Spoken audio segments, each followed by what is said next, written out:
Seems my puzzles are too effortless for you, IPC Ambassador. I appreciate your words. And I see you put a lot of effort into welcoming me, Mr. Sunday. However, this is no way to greet a guest. Well, this isn't an invitation, but a summoning. Before we speak, I need to test your character. I imagine this knowledgeable doctor friend of yours has been of great help, yes? Certainly. You ought to know this better than I do. He's already faithfully fulfilled his duties, hasn't he? Yes, the doctor has assured me of your noble character. He considers you, like himself, a virtuous person who can be trusted by the family. I have come to know you very well as a person, Mr. Aventurine. You're diligent, generous, and willing to cooperate. The fact that you succeeded in overcoming many obstacles just to meet me gave me the reason to believe in your wisdom and courage. But there's one thing I must ask you. That is, you've used your wisdom at the wrong place to meet the wrong person and put yourself in a situation where you shouldn't be, witnessing a tragedy that shouldn't have happened. You don't look too well. Am I making you anxious? If not, then it means I'm on your side.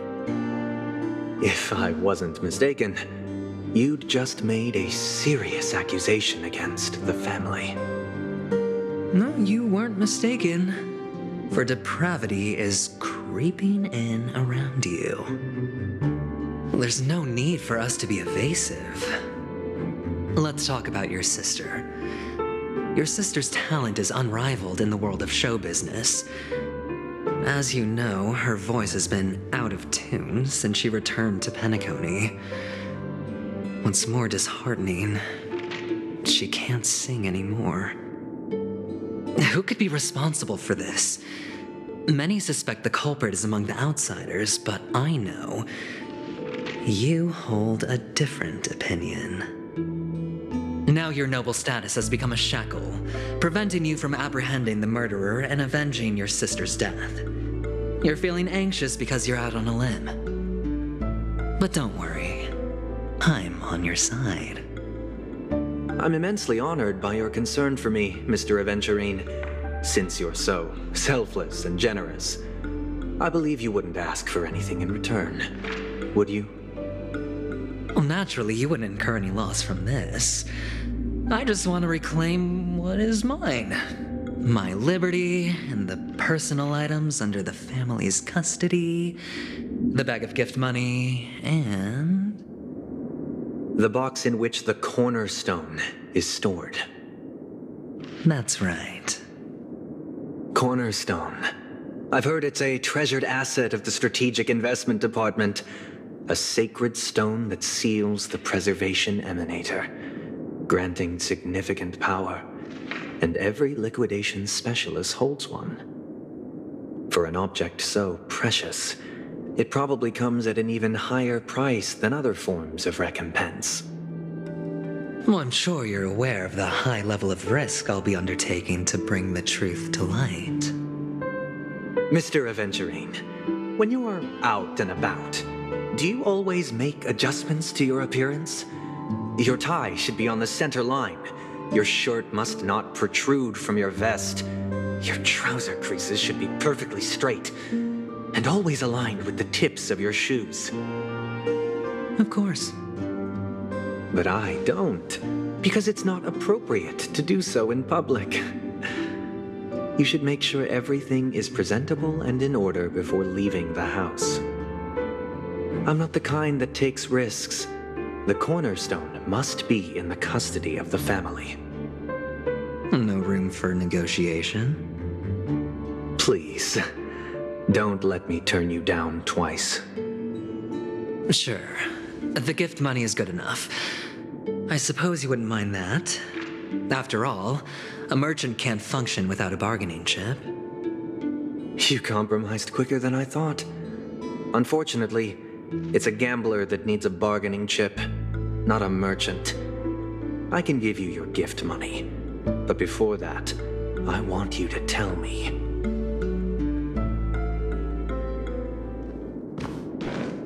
The fact that you can decisively forsake the box you asked for, what exactly is stored in it?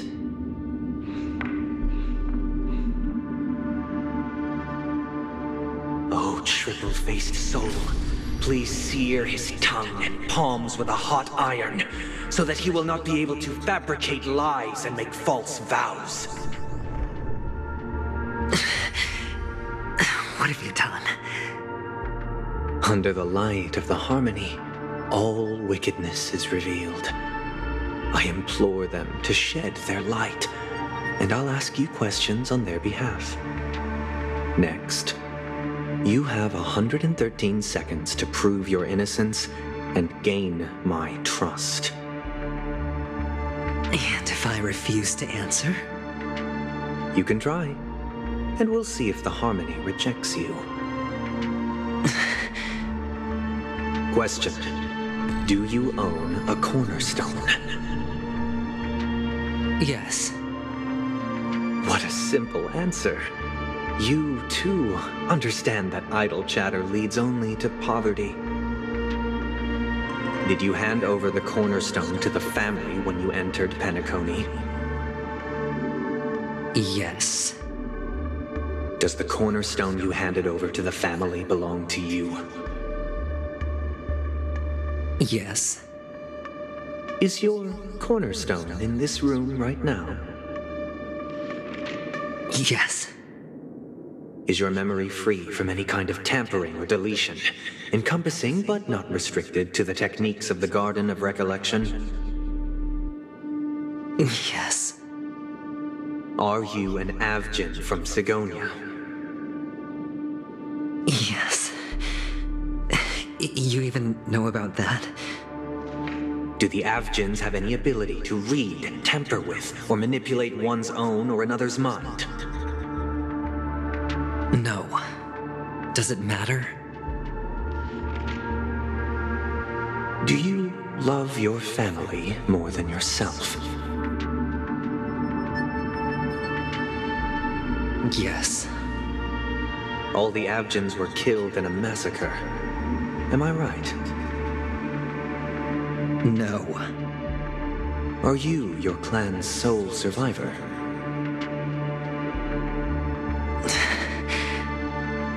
Perhaps. Do you hate and wish to destroy this world with your own hands?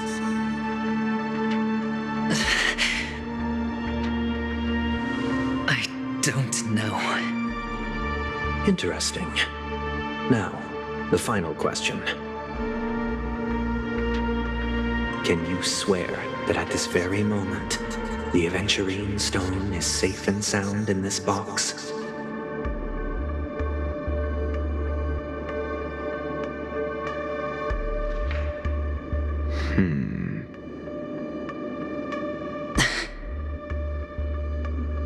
Of course. Looks like we can get an answer.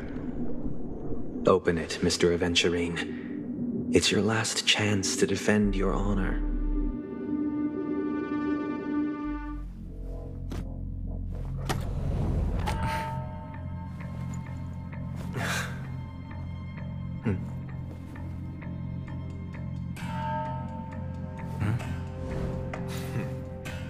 Please.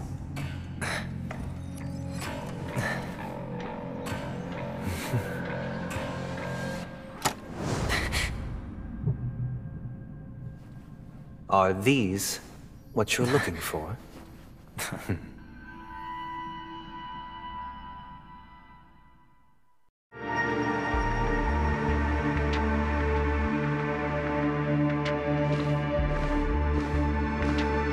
Since you came as promised, learned doctor, does this mean that you are willing to take the side of the family in this farce?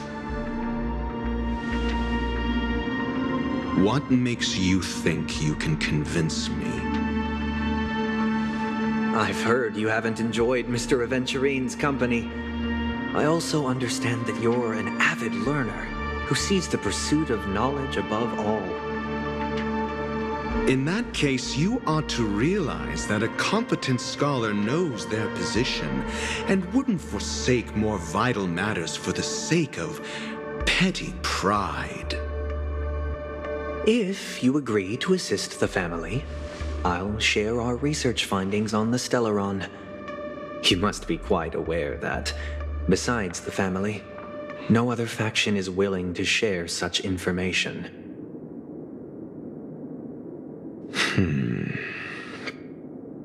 Cut to the chase. What do you need from me? I need Mr. Aventurine's comprehensive plan. Haven't you confiscated his cornerstone? You can't expect a featherless bird to take flight. But I've also heard the 10 elites in the Strategic Investment Department have united, progressing together in the interests of the IPC. You'll have to speak more clearly than that. The cornerstone, which Mr. Aventurine surrendered. Was it really his? You question whether he would entrust you with someone else's cornerstone. The 10 Stonehearts aren't as united as you think. Cornerstones are significantly more precious to them than their very own lives. But you know that he's a crazed gambler. The more vocal he is about it, the more cautious I must be. I never imagined someone would share his way of thinking. Honestly, you should see a shrink. Bring it. The box containing the cornerstone is unique, and only IPC senior staff and related members can access it. But I happen to be among them.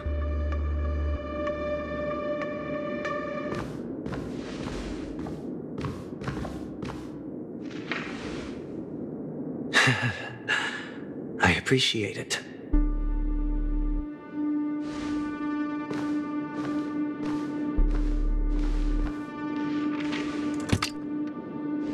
Unfortunately, your guess is correct.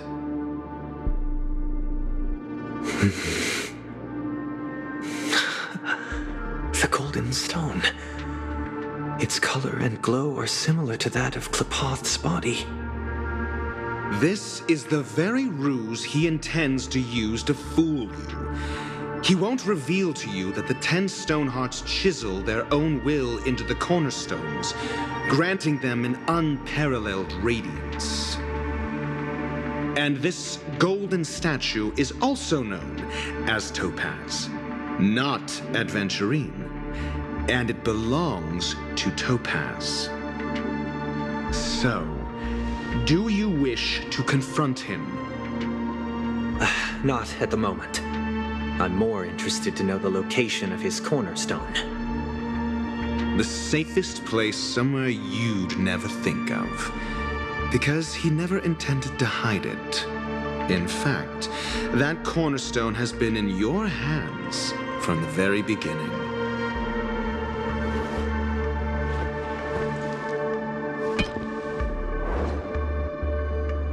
I see. This bag. Mixing a cornerstone, more precious than life itself, with a bunch of worthless jewels, disguised as a gift of money waiting to be confiscated, is indeed in line with Mr. Aventurine's style. Then he makes up some trivial excuse, downplaying the matter, and requests the gift money. This is a gamble, one he's all too familiar with, betting on your single misstep, leading to a total loss. Learned doctor, I am grateful for your help. The family will surely reward a righteous person like you. As for the villain, I hope he retreats in humiliation.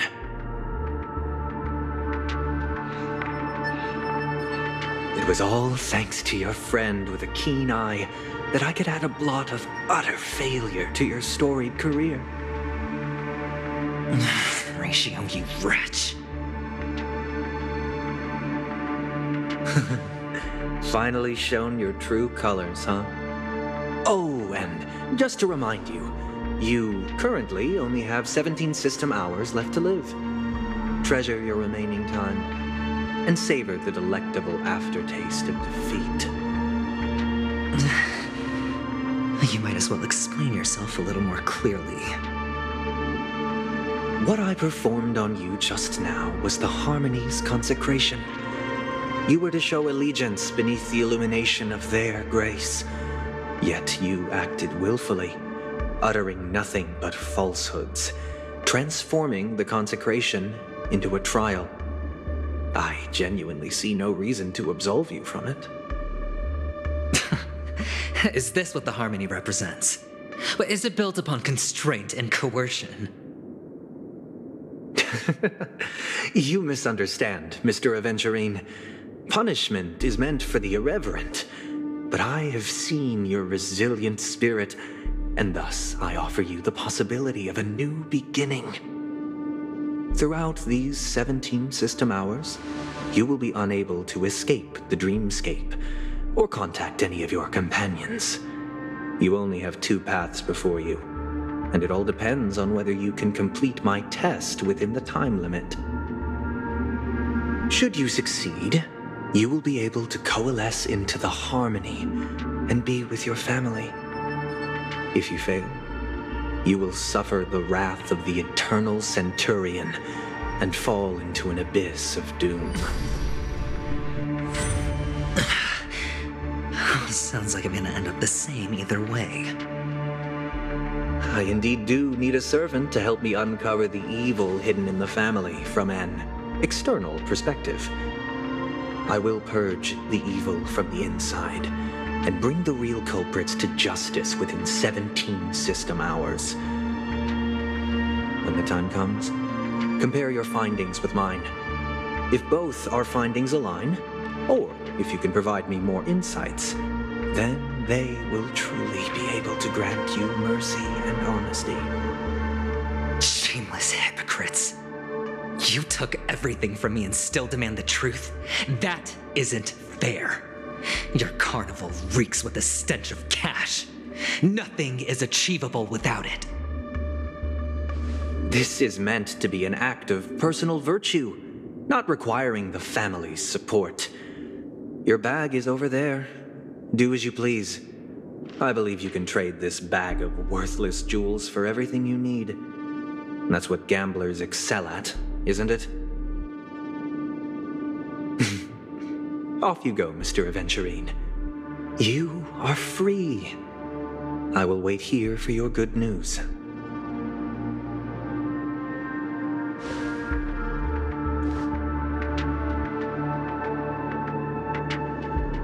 This meeting isn't an interrogation or a negotiation. It's an outright execution. Why would I do that, Mr. Aventurine? I'm just wondering what a passerby who stumbled upon a scene of a murder could have found out. That's all. By the way, before you go, I have a personal question. What is it now?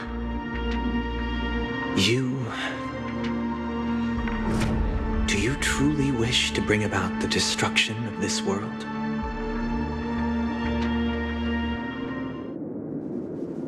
Kakavasha! Where did you go? Oh, are you injured? I got it back, sister. You went to look for them? That's too dangerous. It's just a necklace. It's neither food nor water. We can survive without it. But I can't live without you, little brother.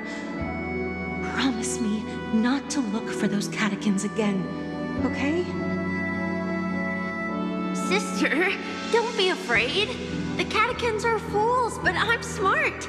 I played a game with them, and I won. won? What happened exactly? Tell me.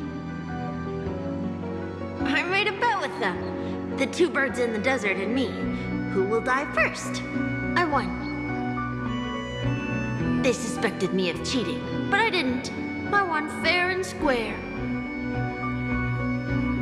Of course you'd win. You've always been a lucky child. Gaiathra Triclops must be watching over you. But that's no reason to push your luck by going up against those bloodthirsty, cruel catechins. Have you forgotten how Mom and Dad...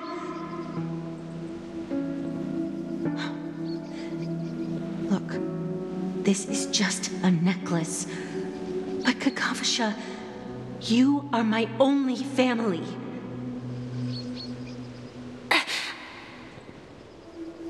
I'm sorry, sister. I thought you'd be happy. Because Mom left you this necklace. There'll be no next time. It is important, but not as important as you, my dearest brother. I don't blame you, but you must remember what Mom said. Pain and poverty are the trials of Gaiathra Triclops. She has also granted us a chance, and that's your good luck, Kakavasha. Your good luck is the most precious wealth we all Avgin have. You're a child blessed by Gaiathra Triclops and can lead the clan to happiness. So always remember to protect yourself and never resent the pain and poverty you're going through, all right?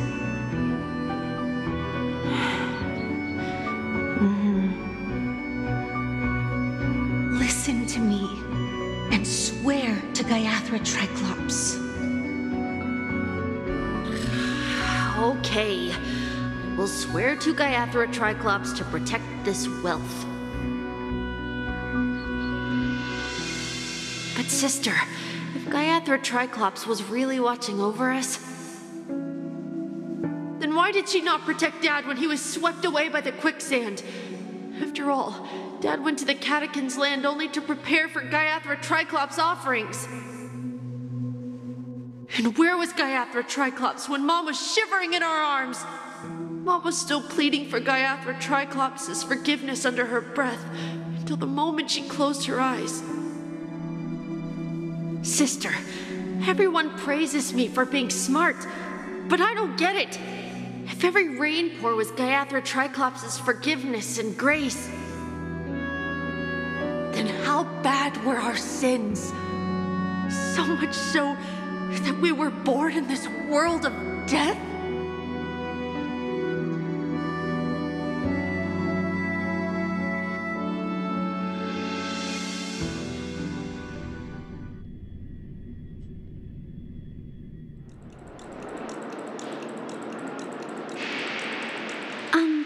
Excuse me. I can't seem to find any information on this artist in the Iris family archives. The photo you provided also doesn't show any matches. Just as I thought. I'd like to ask, what kind of traces do people leave when they enter a dream? Are you referring to the records when you enter the dream pool? The equipment will monitor physiological indicators such as heart rate, blood oxygen levels, and body temperature in real time. This data will be included in statistics and handed over to the family for the screening of any data anomalies. Immediate action will be taken once any illegal behavior is detected. I apologize. The hotel does not have access. This information is managed by the Bloodhound family. We can only gain access if there's a problem. Looks like nothing can be found here. At least we know who to look for next. We can ask the Bloodhound family for information. Thank you for your assistance, Miss Allie. By the way, is Miss Robin doing fine? We are looking forward to her performance. Fine? What does that mean? Is there something wrong with Miss Robin? The preparations for the Charmony Festival have been proceeding smoothly, so I guess things are pretty good. I believe she will be able to put on a spectacular show for all of you. I'm sure. Sure enough, no one knows about Miss Robin. I'm not surprised. But that Miss Firefly is truly mysterious. There's no information on her in the hotel system. Even if she's a stowaway, she should have a disguised identity after entering the planet. She's also in the running for the legacy. How is she going to sneak into the dreamscape unnoticed? Is there any other way to enter a dream? Besides the hotel room's dream pool? The Memo Keepers have abilities that are difficult for normal people to comprehend. In the memory zone of Penacony, they thrive effortlessly, a fact proven to us by Black Swan. The hacker girl from the Stellaron Hunters used extraordinary means to unlock the Dreamscape Hotel's seal. According to the scene witnessed by him, it is likely that they are behind Miss Firefly's case. The Garden of Recollection and the Stellaron Hunters. Both are possible, but what about the IPC? Since they want Penacony all for themselves, they're bound to have a plan. Who are you guys? The Bravo team has arrived at their designated position, ready to execute armed evacuation operation. Boss, get moving! Armed evacuation? Boss, are you drunk? What do you know? It's more efficient this way. Just don't let the director find out. Act first, report later. Understood? Help me! I spent all my year-end bonus on the snowball! I don't want my name on the department's major disciplinary notice! Hey, check it out! That voice. Could it be the IPC workers from Bellabog? To all guests, the IPC will be conducting special operations within the hotel. Please follow the staff in charge of evacuation to the designated safe zones, or compulsory measures will be enforced. I'll request a beating for you lot! You've been told not to drink during work hours. Take him back to the hotel room. I'll organize a meeting later to properly go over how this incident report should be written. Miss Topaz? I never thought I'd run into you on Penacony. Long time no see, Astral Express crew. Aventurine has told me a lot about your happenings.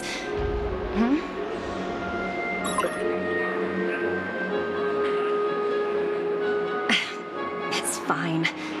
Do as they ask and try to avoid any conflicts with the family. Report to me before taking any action. Yes, all right. As you see, the IPC isn't very popular here in Penacony. Cordiality from the family is a mere facade. The former frontier prison has turned around and cuffed its shackles on the IPC staff now. Only Aventurine, who carries an invitation, is allowed to attend the banquet. An entourage like us, we can only sit around in the reality hotel, unauthorized to even enter dreams.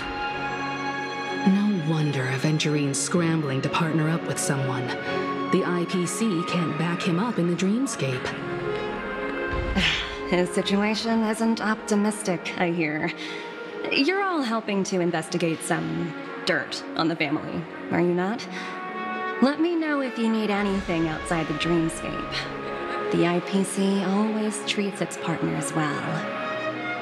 Thank you, Miss Topaz. We are on our way to the Hounds to verify some intel. Perhaps you've had dealings with them? Yep. They're tailing us right now. Why not go and talk to them? It'll take the spotlight off me. Being constantly stared at is really uncomfortable.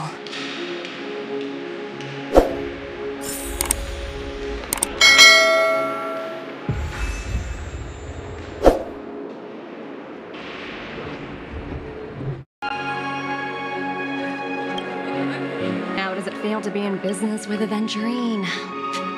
I bet you're not used to it. That's just his style. All or nothing is his mantra. He's always cozying up to his clients while egging them on to undertake some dangerous assignment with him. But everyone has their merits, so I won't comment further. But Aventurine's luck has always been good. He's always closed all his cases without a hitch and basically never lost a gamble. Which is why, on the issue of retaking Penacony, I'm watching with keen interest. As for the two cases, apologies, but I don't have much info on them either. All I can do is ask you to keep digging for more details.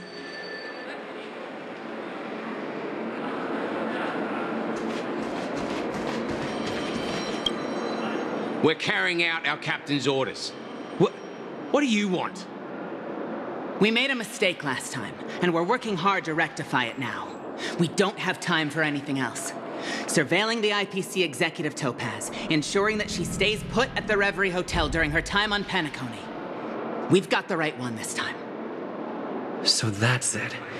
They were the pair who were after Firefly at the time.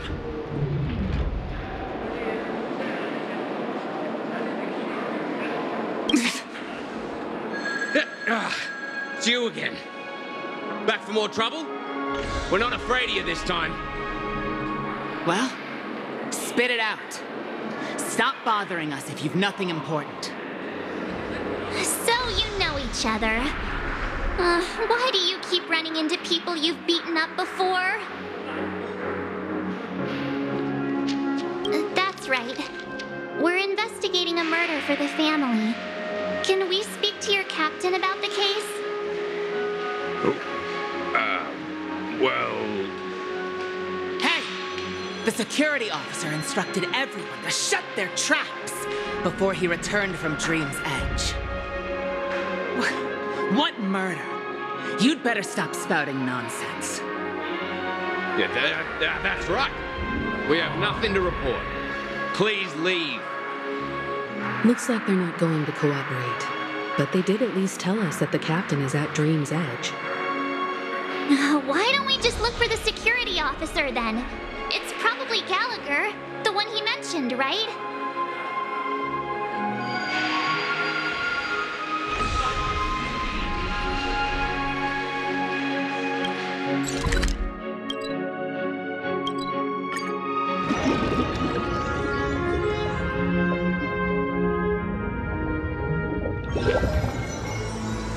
Such tight security. I bet they're stumped by the case as well.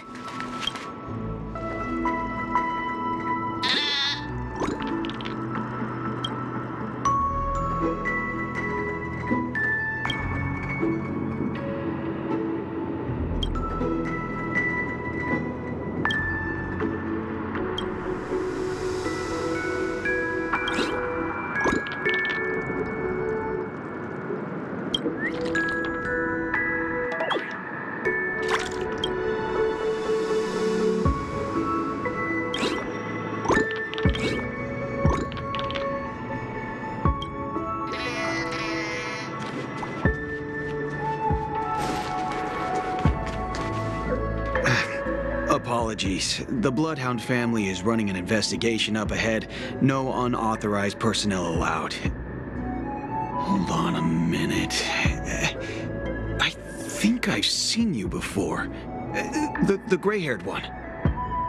How much trouble have you stirred up exactly on Penacony?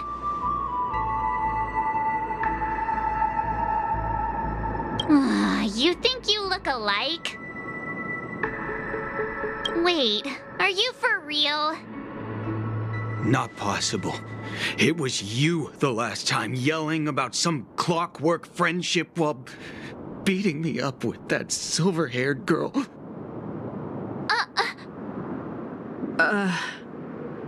I'm not letting you get by this time. Please leave, or I'll have to get on my knees and beg you. Huh? What kind of heinous crime have you committed now? Hold on, sir. We have documents authorized by the family that would aid your investigation. If it wouldn't trouble you, could we see this Mr. Gallagher? Who exactly is this Gallagher you keep talking about? There's been a few people mentioning this name. Even the one with the gray hair. He didn't send you all here? It was the security officer who dispatched us. That's all I can divulge. He'll do. He's the one we've been looking for. Sorry, no can do. The boss said that since it's a matter of the family's reputation, no one's allowed through. Everyone, please leave. There's really no need for us to make things difficult for each other, right? We're really sorry for troubling you. Let's think of another way. Another way? That's it! Didn't they say something about that... what was it? Clockwork? That got this guy to change his mind. Can you perform it again? That... clocky magic. Please?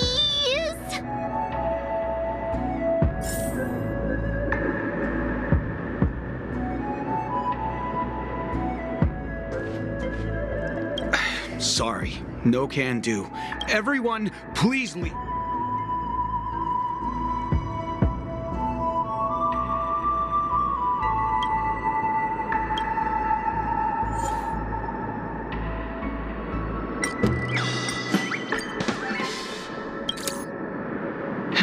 Let me see what time it is now. Whoa, it's this time already. What?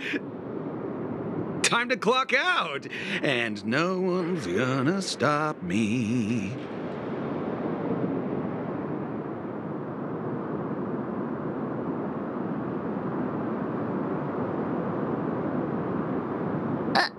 What?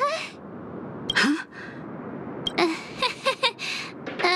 This clockwork trick of yours, it's kinda dangerous. At least he won't be getting in our way again. Let's go find that Gallagher and ask him. I was wondering what all the commotion was. Huh. Oh, it's you guys. Welcome. Since you made it here, what can I do for you? Hello, Mr. Gallagher, sir. Judging from your tone, it sounds like you were expecting us. Miss Himiko, you're too polite. There's no need to call me sir. Mr. Gallagher, you even know my name. Of course I do. You folks are from the legendary Astral Express and honorable guests of the Watchmaker. I had an encounter with this gentleman in the golden hour. I remember that little silver-haired girl was there too. I'm sorry for what happened to that kid.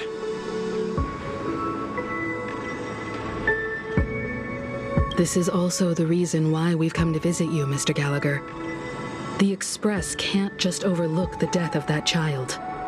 So we've decided to help the family get to the bottom of it, in the hopes of getting justice for her. The Nameless involved with the family.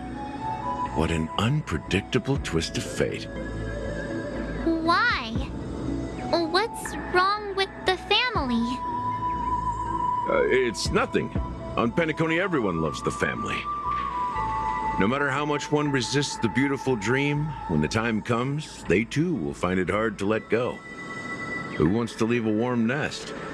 Just idiots, little kids, and inebriated fools. Mr. Gallagher seems to be getting at something. You got it wrong. I'm not. You want to discuss the case? Sure, come with me. This is not a good place to talk. Let's go elsewhere.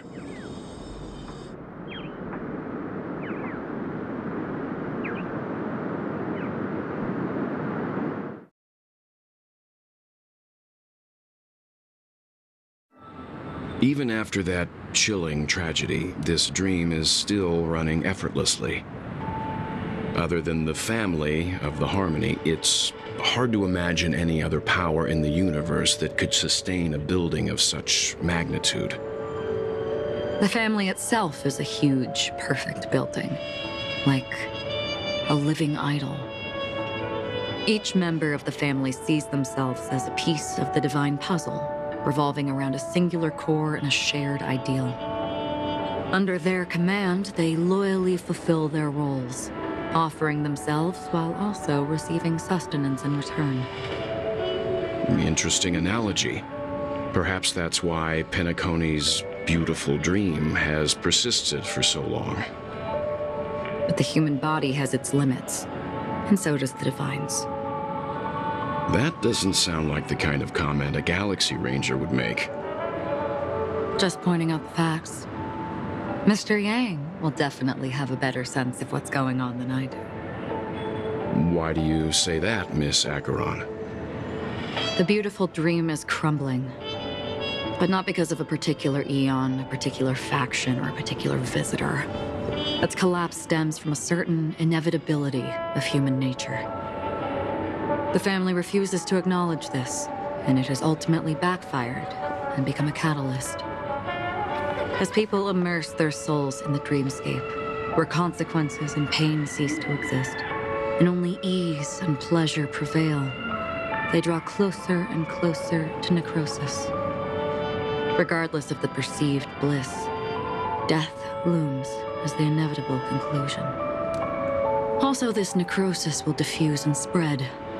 One piece of the puzzle's mutation will eventually cause the entire building to shake, break, and crumble. In the end, the dreams that people built in the name of freedom became the cage that imprisoned them.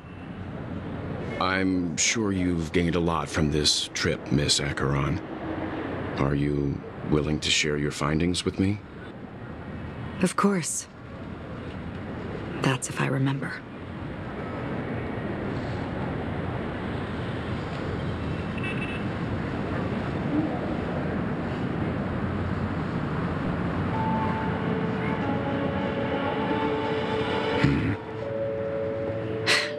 Don't mind me. It's just a habit.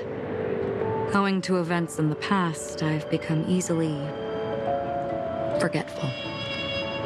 It's only when this sword is unsheathed that those hazy memories start to become clearer.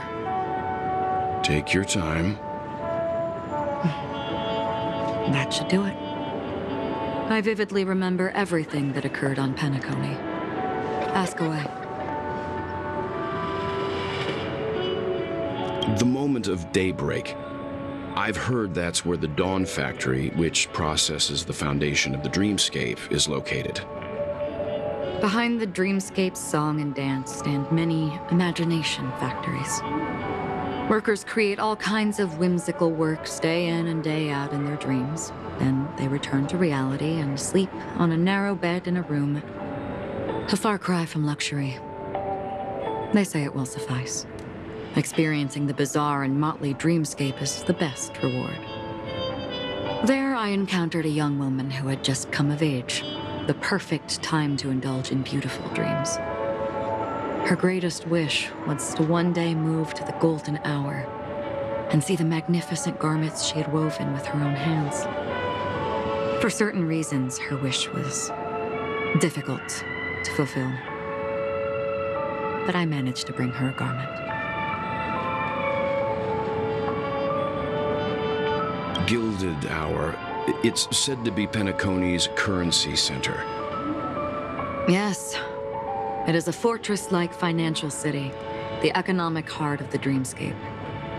The Pepeshi people of the Alfalfa family are there to keep it running, sending blood that is made from money everywhere on Penacony. Everyone there is exquisitely dressed and always in a hurry. The greatest wish of the local Pepeshi people is for their future generations to work in the Gilded Hour. I've never met anyone who is willing to talk. I could only stand at the crossroads, watching crowds of people hurrying like the wind through the jungle of steel, only to deposit the alfalfa credits that they'd earned into the bank's vault. I don't know if they would open the vault door, but before I left, I witnessed a well-dressed Pepeshi person plummet from the sky, while those around him continued on their way, unfazed.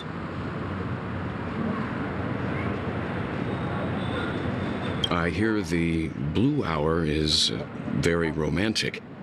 Do you have any tales to share?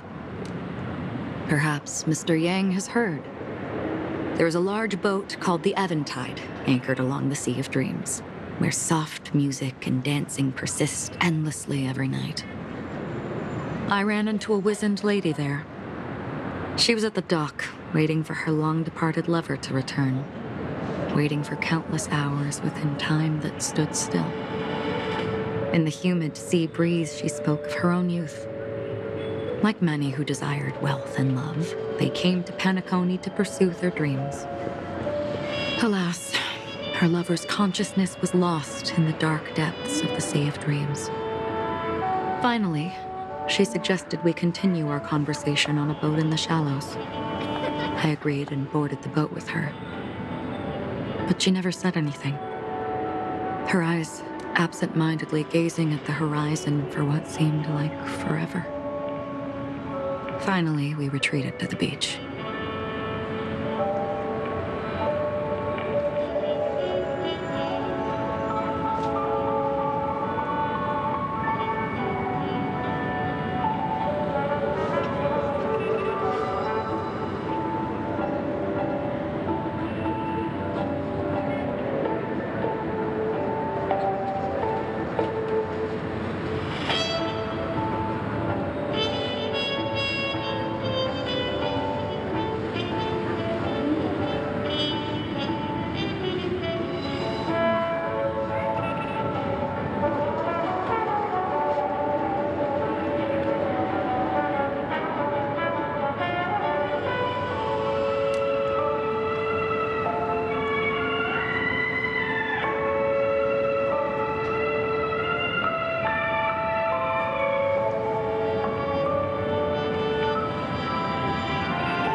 The dreamscape of chic, luxury, and consumerism, the moment of dusk.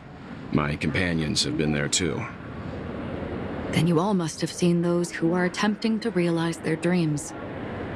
Or have realized them, scattering money as if it were dust and betting it on all or nothing. Everything has a price, and everything can be bought or sold. Even dreams themselves. I saw an Intellitron there, who was preparing to auction himself. When someone wins a bid under stipulated periods and rules, he would do the buyer's every bidding, becoming that person's very possession. That Intellitron had been auctioned off 12 times, and I participated in his 13th. That was the grandest banquet I had ever attended. But never again did anyone cast another glance at him. This time around, there were no successful bids for him.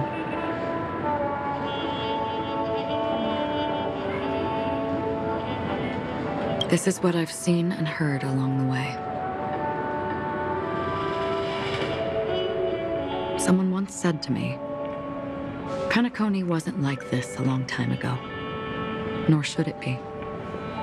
I've traveled through the reality and dreamscape of the planet of festivities. Watch the tides of night rise and fall when time stopped for people. Where the spirits of the rich and impoverished remain forever fixed on their own scales. This is why I think the collapse of the beautiful dream is inevitable. There might be a way to change everything. Perhaps. But if this is indeed the world that people desire, if this is precisely why life chooses to slumber, should we still seek to change it?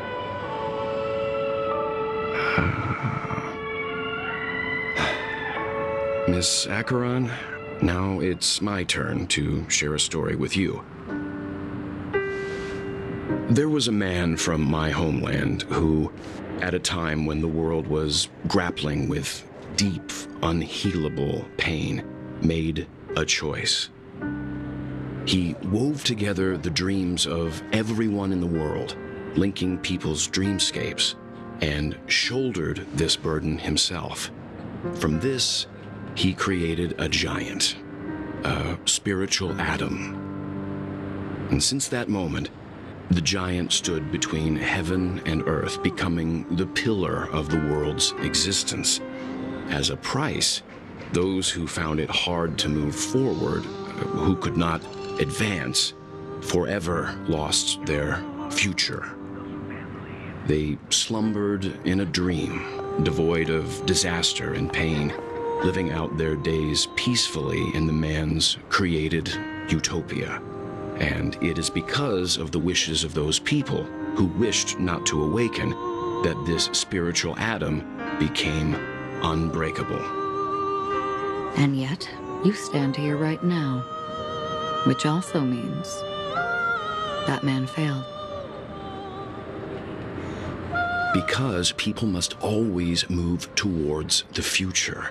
Even if human weaknesses make them pause when they truly cannot move forward, humanity will eventually seek a way to save itself. And that man, he was never a failure. Like everyone in that world, he etched the possibilities of human nature into his heart. He was the sun chaser of legend, soaring towards the sky and embracing his final victory with his fall. He ascended to heights uncharted, only to come face to face with the sun, a place not visited by anyone before. His wings would melt because of it, only for him to fall into the sea. And after that, countless others would surpass him, soaring to even greater heights. A fitting metaphor for the Nameless's trailblazing spirit. Thank you, Mr. Yang. I know what you wish to confirm. The universe has innumerable similar, yet different worlds. In these worlds, there are innumerable people who look alike, yet don't. I, too, have embarked on journeys, encountering old friends with familiar faces on different worlds, witnessing their destinies follow paths similar to mine. So I will tell you, even if not completely similar, the story you just told, it overlaps with my past. And within that abyssal dream, I ended that man's life. Alone.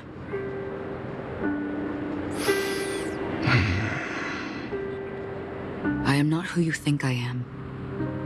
Nor will my home be as fortunate as your world. I am sorry. It's fine.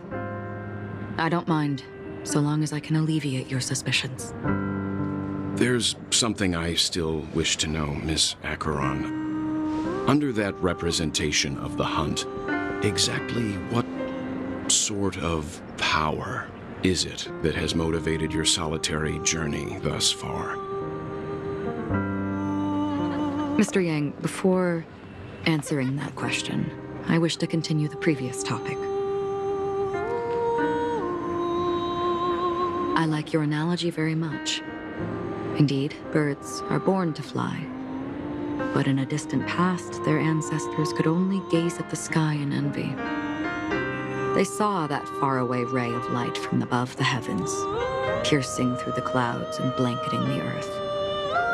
And so, time and time again, generation after generation, the birds spread their wings and took to the sky, attempting to touch its ceiling, all because the sun was there. Then, what if the last bird finally soars into the sky, only to realize that the end of the light is not the sun, but darkness? Then why, exactly, do we even walk towards the light?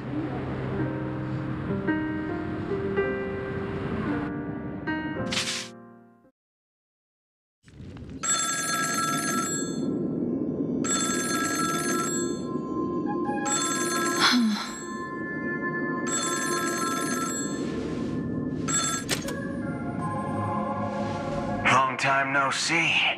Having fun on Penacony? Acheron? This voice, it's not Constance.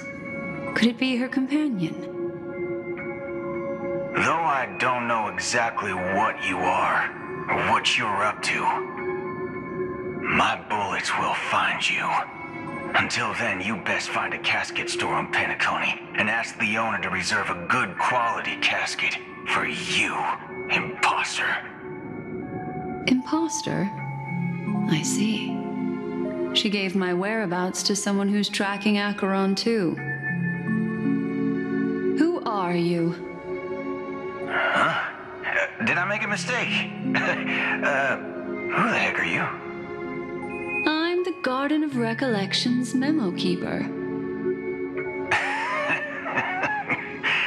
Not bad. This is the kind of tough challenge I like. You that imposter's bodyguard? Never mind. It's fine. I'll leave a round for you. So get that forehead clean and wait for me.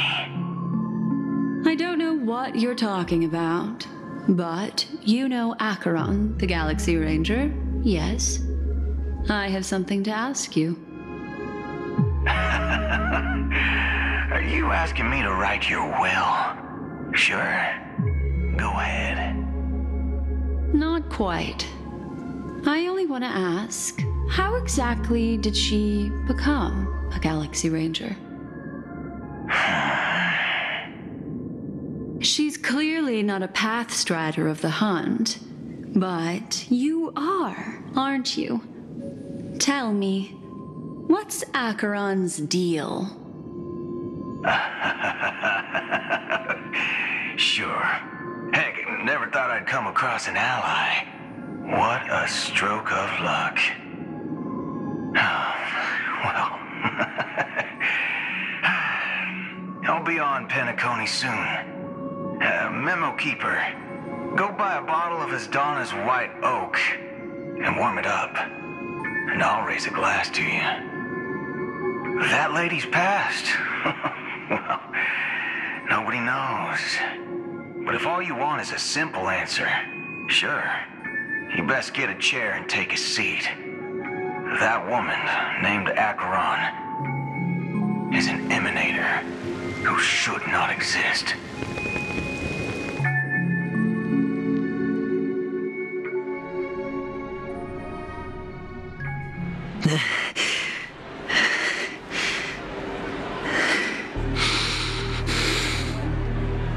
You look pale.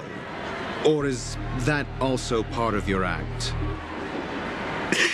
I didn't think you'd have the nerve to show yourself. I thought this was exactly what you wanted. After all, I faithfully fulfilled my duties as you instructed. Just tell me if you can't hold on any longer. So, the genius of the Council of Mundanites wants to be my Undertaker now. What an honor. Yes, and I'm pretty sure the people at the Strategic Investment Department would love to be notified of your death in due time. But let's not forget, you won't be seeing them, because I'm the manager of this task. Great. Then tell your people that Aventurine is ready to go in 17 system hours. Oh, you've got a lot of nerve. How exactly do you plan on completing your task while your hands are tied by the Harmony? My conversation with Sunday convinced me that there's a traitor in the family, and that they hold the secrets of Penacony. So, I took the opportunity to set everything in motion. I even managed to recover the gift money.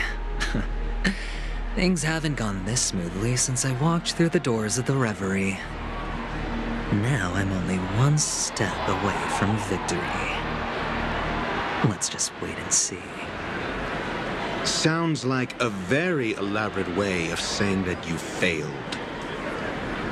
That's all I can say. Have you forgotten, Doctor? You betrayed me. Go. Do what you must. I look forward to the sight of the IPC fleet surrounding Penacony. You've achieved what you desired, haven't you? That's true, but what's your plan? Did you conceal an orbital support beacon in that gift money bag? Well, who knows? Maybe that's why I'm handing out cash even when I'm about to bite the dust. You are indeed a gambler. An insane one at that. Maybe I am. Who knows? Fine. Here, take this. Open it when you're on your last legs. You'll thank me. What's this? Medical advice?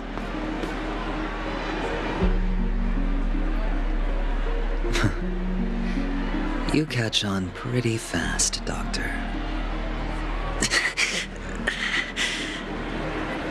Asking me to solve a case without giving a single clue. How typical of you, you wing-headed scoundrel.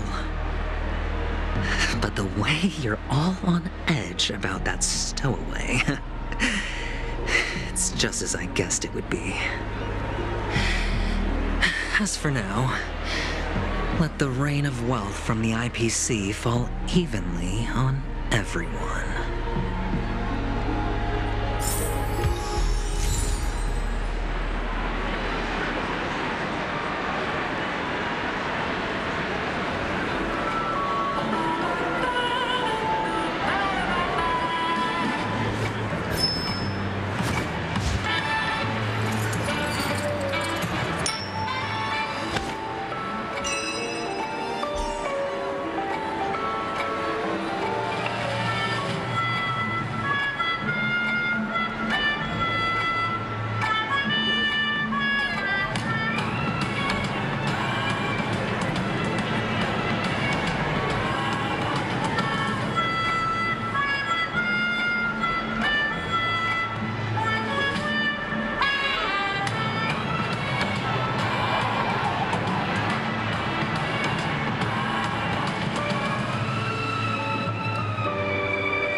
Support my performance? And keep the Song of Beauty alive in the cosmos?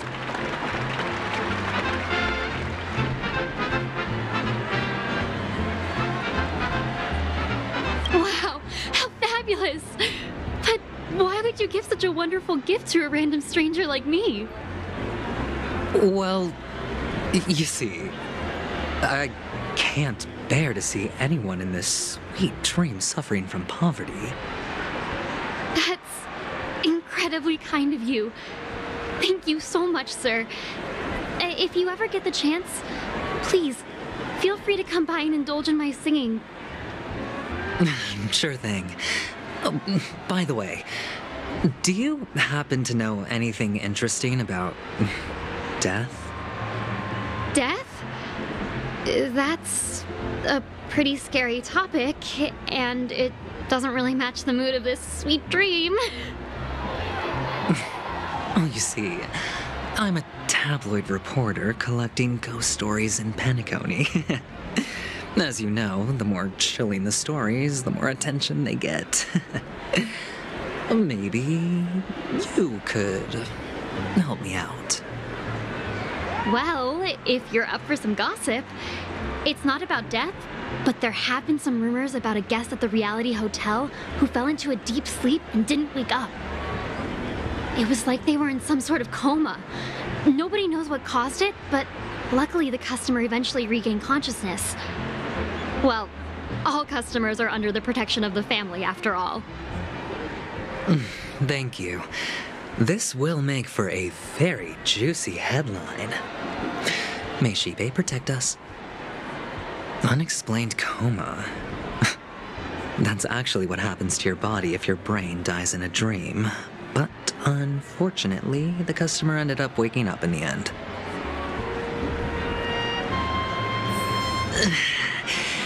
I can feel something inside my head. Is the harmony starting to kick in?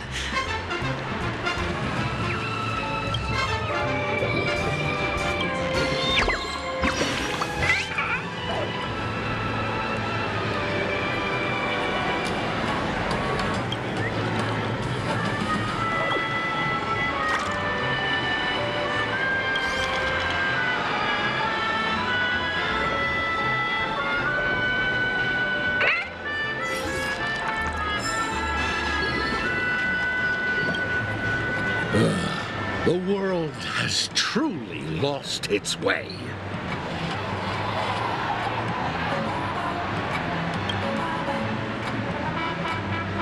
You... Wait. I get it now. This is some sort of prank show, right? You must have some cameras set up around here to film yourself doing good deeds, right?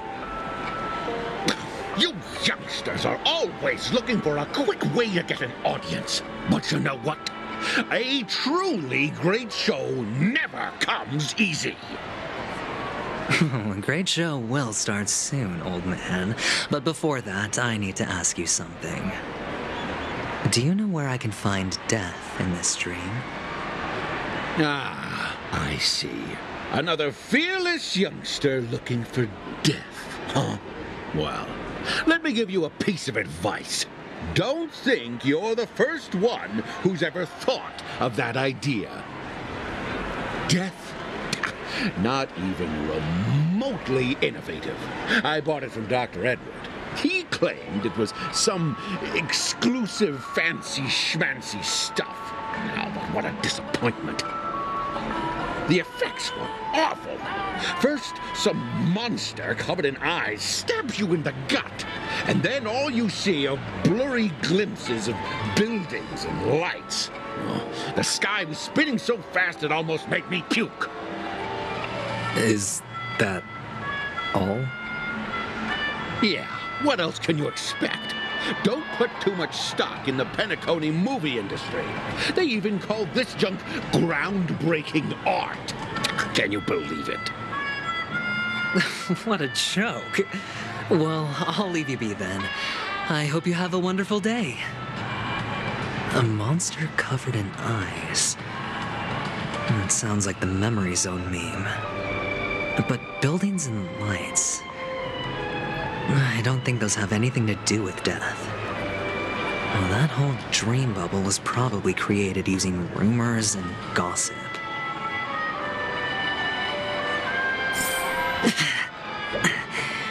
The disturbing voice in my head. It's getting closer. A sip of liquor. A blissful reprieve. To drown 1,000 sorrows. Let worries leave. I know I have what it takes to become a poet. Oh? You're giving these gems to me? Didn't expect to meet such a generous soul in this place. Or are you just pitying me? Well, it really doesn't matter. As long as I have Soul Glad, that's enough. This is just a dream after all. You really shouldn't drink so much Soul Glad, my friend. It's not good for your health. Oh? Maybe I really should quit. But not before meeting the Devil of Soulglad. The Devil of Soulglad? Care to elaborate? Yeah. It's a seahorse with a long neck. They say it loves to appear to drunk people, especially the ones who are passed out on the side of the road. How funny. Yeah. Very funny indeed. Thank you.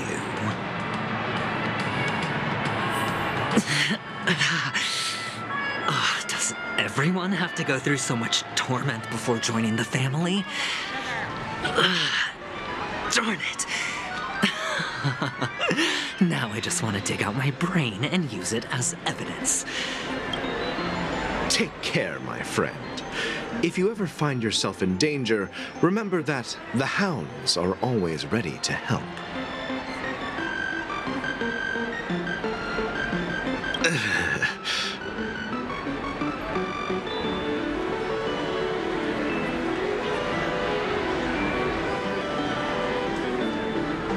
You don't look good, my friend. If you need assistance, I can contact the hotel and have them wake you up forcefully. That won't be necessary. I have some business to attend to. But thank you all the same. All right, then. If you ever need help, don't hesitate to reach out to us hounds. Well, actually, I do need a favor. As the most outstanding hound in Penacony, have you come across any stowaways recently? Stowaways? How could there be stowaways in Penacony? We've never had anything like that before.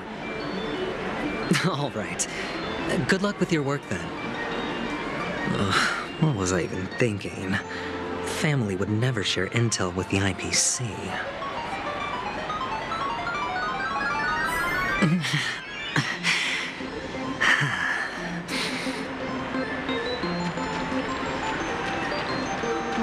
This is the one. You want to talk to me? Sure, but nothing too sensitive, okay?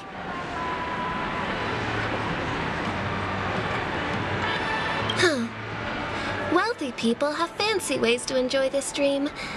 But to be honest, I've never seen anyone who gives out money to others like you. So, are you trying to be the prince from the tale, handing out his gold leaf garment and melting his lead heart in the fire? I'm flattered. I'm no prince, and I just thought these gems would help you speak. So, as an investigative reporter, maybe you've heard something about death? Another curious soul. I see. Well, that was actually the topic I was most into when I entered the industry. But my boss shut it down. How did your boss talk you out of it? Well, she simply said, covering baseless urban legends like that would make us look like some third-rate tabloid. I thought about it, and she had a point. Reporting on stuff like blowing out birthday candles and getting spooked by nightmare ghosts isn't exactly professional material. Guess she's got a point. Thank you for sharing.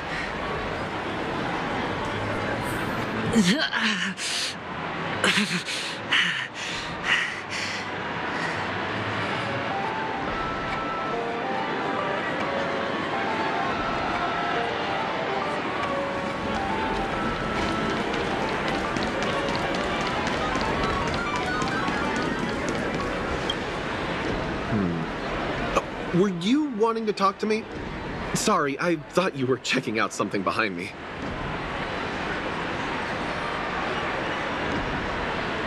Is this a gift for me? Are you sure this isn't some kind of mistake? Yes, it's for you. Just take it. Is this for real? Someone is actually giving me a gift. Not for my parents, but for me. Thank you. Thank you so much. Oh, it's not much. I just want to ask you something.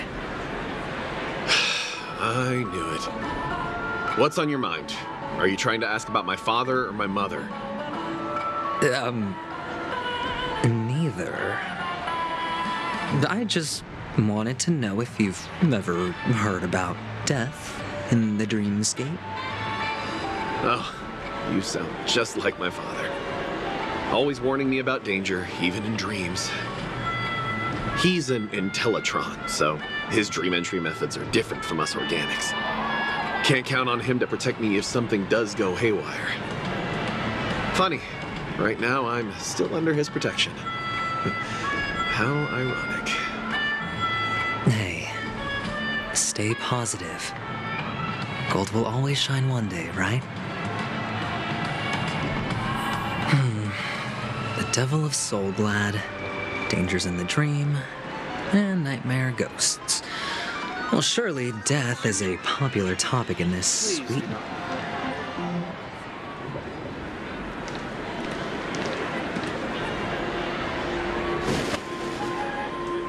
Remember what I said.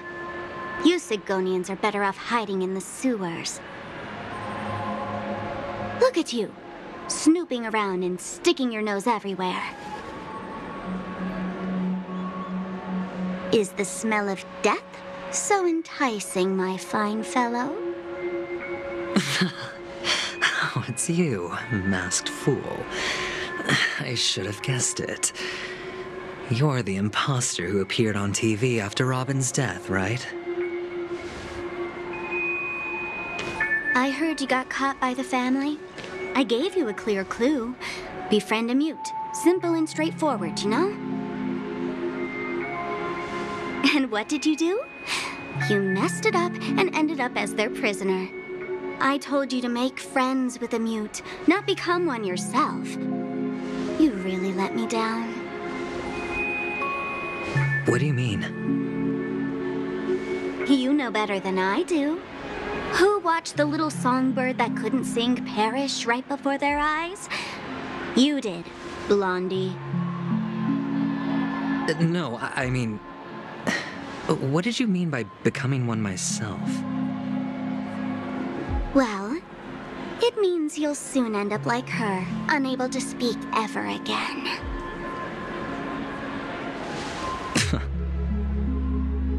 But it's a good thing if you ask me, because... Because I'm getting closer to the truth, right? Oh? Why else do you think I'm handing out cheap trinkets all over the streets, fool? All part of the act. Fool's bait. The more pathetic I seem, the more likely you'll come sniffing around. So, now that I've drawn you out, will you reward me with an answer for my efforts?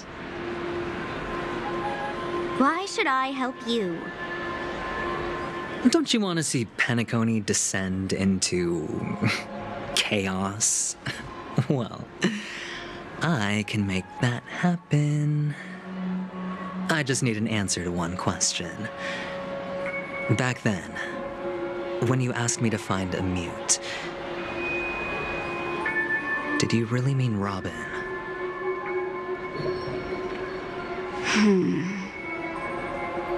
And what if I say no? Then I'll thank you. Oh, the word no has never sounded so pleasing. Well done. I admit I underestimated you, but what difference would it make?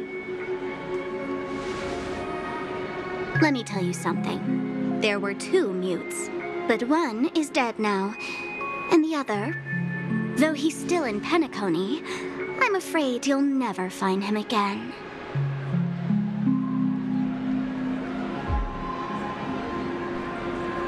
Now I'm completely sure that I was on the right track from the beginning and never strayed, fool. Right now, there are only two things missing from my grasp: the meaning behind the truth, and the means to expose it. How impressive. That's quite a fancy way of saying I haven't learned anything so far. Not exactly. I've gathered enough clues to prove its existence, and that's enough for me. As for the answers to my questions, I'll find them within 16 system hours. Oh, really? Only 16 system hours? Well, let me lend you a hand. Here you go. This is my precious, mutually assured distraction button, and I have one just like it. When either of us presses it, the other and the whole of Penacony will go up in smoke. If you're really so desperate for the IPC to take over Penacony, blowing up the chessboard isn't a bad idea. Start from scratch. That's where the IPC excels, right?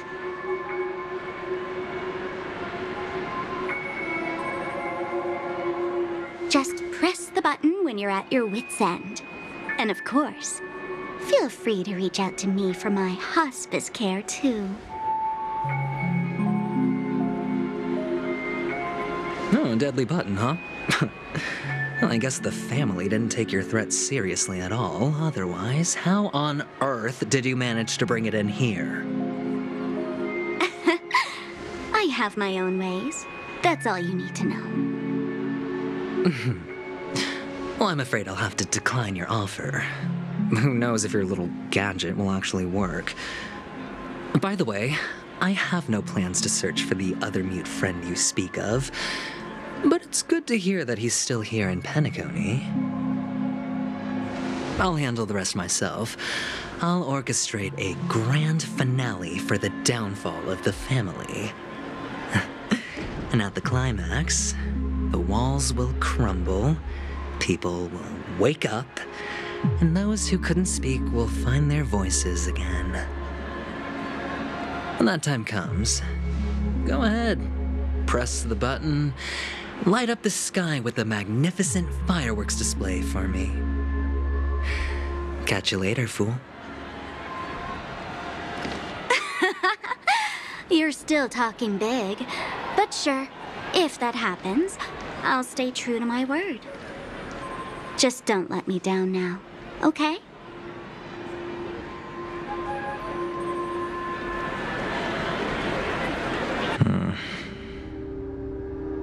So, number 35, you're back.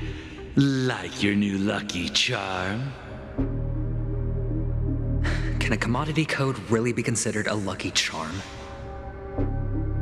Silence! I didn't give you permission to speak.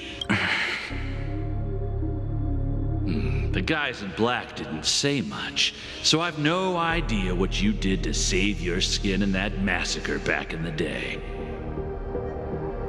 But I figured you must have had good luck, so I bought you. From now on, you and your good luck are my assets. Are we clear?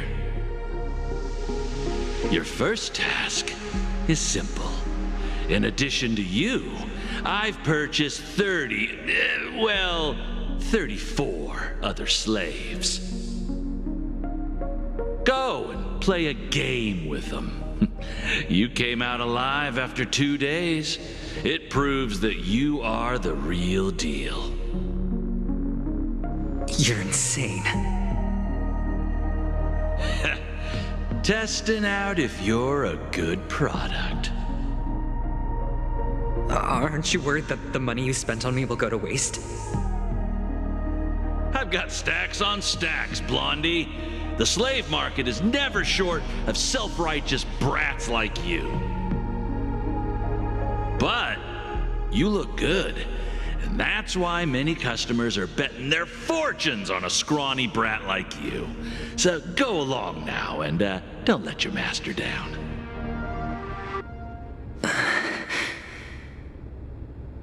How much did you spend? What? My price.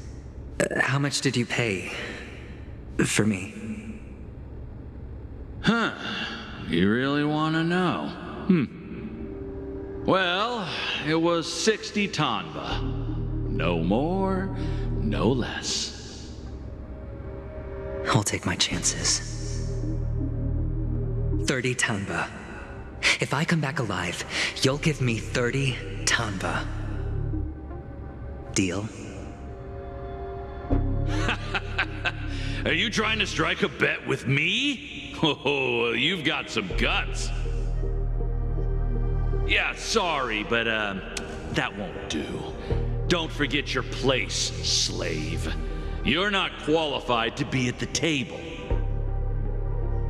You're just a chip. A life thrown away in someone else's hands.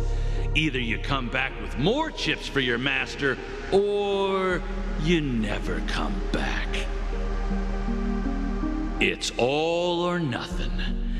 Don't embarrass me, my lucky hound.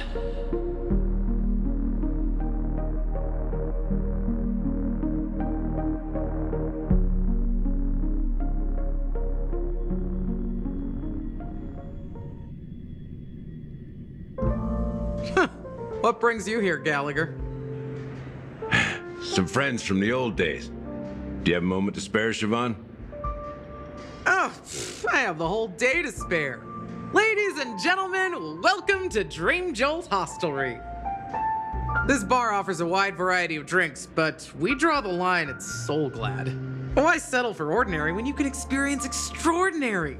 We're dedicated to serving up nothing but pure joy and laughter. What would you like to drink? I'll whip it up for you. Oh, look! A lady as cool as Serval. Who's Serval? Will you introduce me to her? Huh? Oops. She's heard us. Just spare them, my esteemed bartender. I'll take over the bar today. I'm getting up there in age, and I need some practice before I forget the skills that used to put food on my table. Where did you stash the ingredients? They're all under the counter. Since our guests have traveled from afar, shouldn't you whip up some special drinks? That's exactly what I had in mind. Hey, my friends, do me a favor. Go around the bar and bring me any ingredients you fancy. The discussion might take quite some time, so I'll prepare some customized, non-alcoholic drinks for you. In the bar? But aren't all the ingredients right there on the counter? Why, we're in a dream, my lovely lady. You can help yourself to anything if you wish for it. Comfort, hunger, confusion, or even boredom. It's all within reach, right at your fingertips. Oh, did you hear that? She just called me my lovely lady.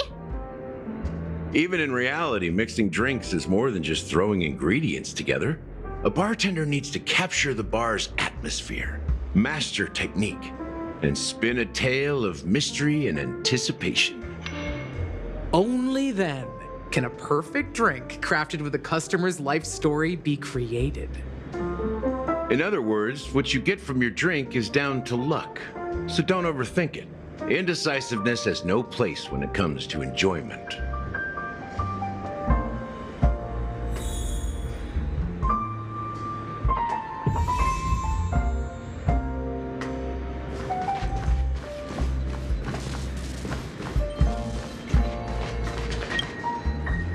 Check out this bottle. The liquid inside looks beautiful. And the label reads, Dream Syrup, thick. I don't see an expiration date, but the production date is half an amber era ago. Ugh, drinking this stuff can't lead to anything good. That's for sure. Ugh, the syrup is turned clumpy. I definitely don't want to drink this, even if it's not expired. Did you find the bottle of syrup I've been hoarding? Don't worry, it's all just a dream and it won't upset your stomach. It's been aging for years and should have a refined taste by now. Feel free to have some. It's perfect for entertaining lovely guests like you. Then we'll keep it for now.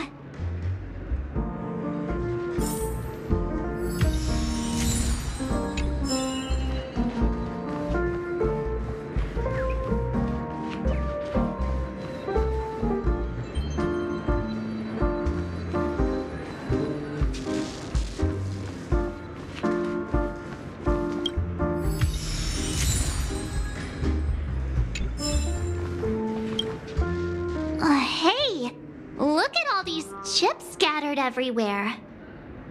A few days ago, an actor from the Iris family came. Caused a ruckus with Siobhan. Those chips must have gotten scattered during all the chaos. Nah, it turned out to be a landslide victory. That being said, opening a bar in this place, filled with monsters, is quite a feat. Siobhan must have a lot of tricks up her sleeve, right? You'll have to ask her yourself to find out. But I have a feeling she won't budge unless you impress her with an incredible drink. That's quite a stash. Not sure if it's enough. Stay out of my way! Haven't I made myself clear enough, Miss Amiki? The Dream Jolt Hostelry only welcomes guests who want to enjoy a drink to their heart's content. I'm sorry, but I'm not interested in your proposal. But you have the talent. You'll attract a huge audience. You're destined for the Iris' stage, not for this rundown shack. Come with me. We'll become the talk of Penacony, a shining light into every corner of the dreamscape. Please, Siobhan, I really need you. As you see, I'm entertaining my guests. Don't make me repeat myself. Fine. If you don't come along, I'll just sit here and not go anywhere else. Give me a sparkling drink. Sweet. With extra ice. Just one moment. What's her deal? We can't discuss the case with other people hanging around the bar. Hey, can you do that clockwork trick of yours again?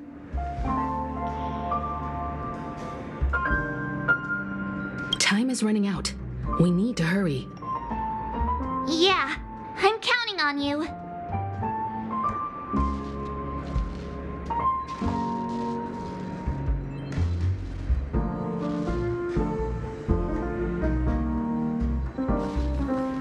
You're one of Siobhan's guests, right? What can I do for you? If you're here to convince me to leave, please stop it.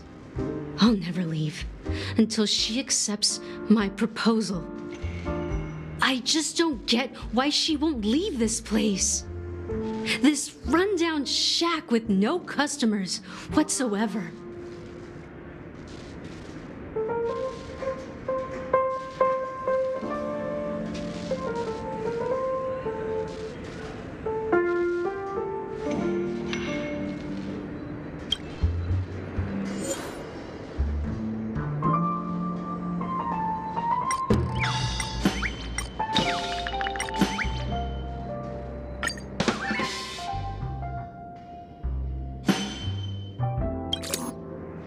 I've seen it. The moment when Siobhan and I share the stage. The crowd is going wild. Applause crashing like waves. The aroma of irises fills the air. A beautiful melody playing. Ribbons dancing around us. And the taste is sweeter than honey. I've seen that scene countless times in my dreams, and every time it mesmerizes me. That's why I have to bring her back to that world, no matter what it takes. Want to raise a glass, my attentive listener? Let's consider it a toast to my far-fetched dream.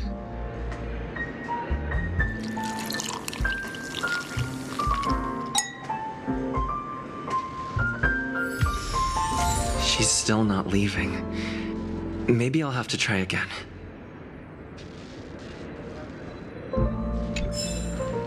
I just don't get why she won't leave.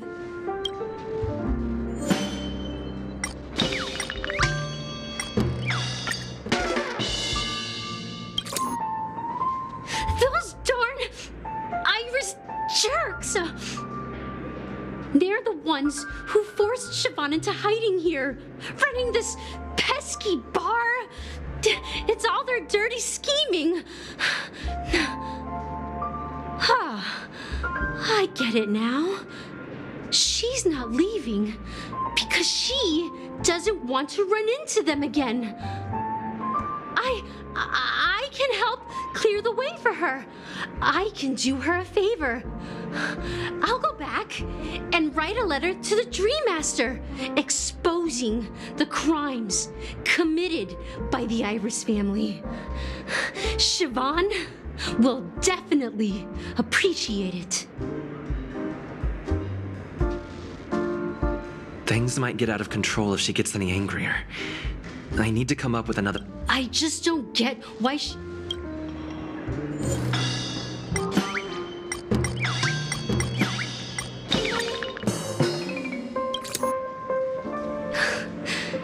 It's ridiculous, right? Our paths were never meant to cross, yet I'm still holding on to her. I'm too timid and shy, longing to shine but afraid of stepping into the spotlight. I need her guidance because I'll never be able to do anything alone.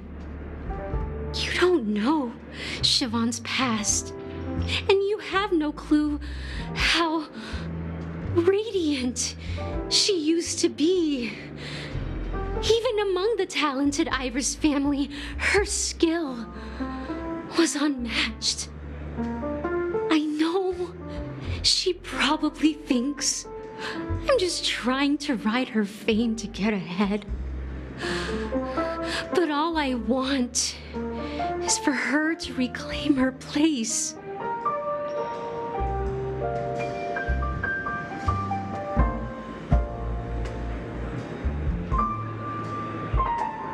Well, talking to you has got me feeling a bit down. My thoughts are swirling, making my mind clear, and bringing tears to my eyes. Maybe I should find a place to reflect on what Siobhan truly means to me. Here's the payment for the drinks. Please, pass it on to her. I'm leaving now. Amaki has left? That's good for her. Radiant dreams may be enticing, but they're nothing more than dreams. Her drink is on the house. Please keep the money. When you're ready, go to Gallagher. I can tell he's itching to show off his skills.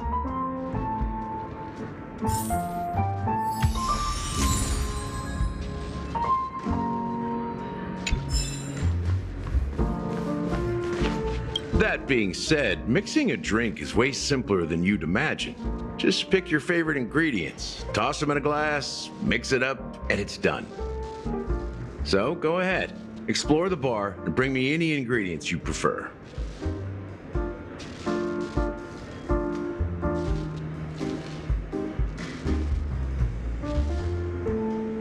Nice work. Let me take a look. You found some interesting ingredients there. Now, take your pick. Each drink has its own unique flavor, and the base ingredient sets the tone for the initial taste and the lingering aftertaste. So, which one would you like to use as the base?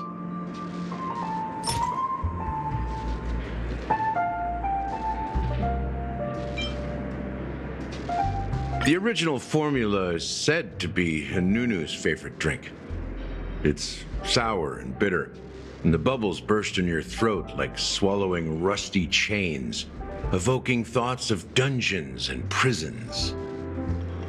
Now that you've chosen the base, it's time to pick the adjunct, the ingredient that'll create a marvelous chemical reaction with the base. It should give an unforgettable taste without overpowering the main tone. So, what's your choice for the adjunct?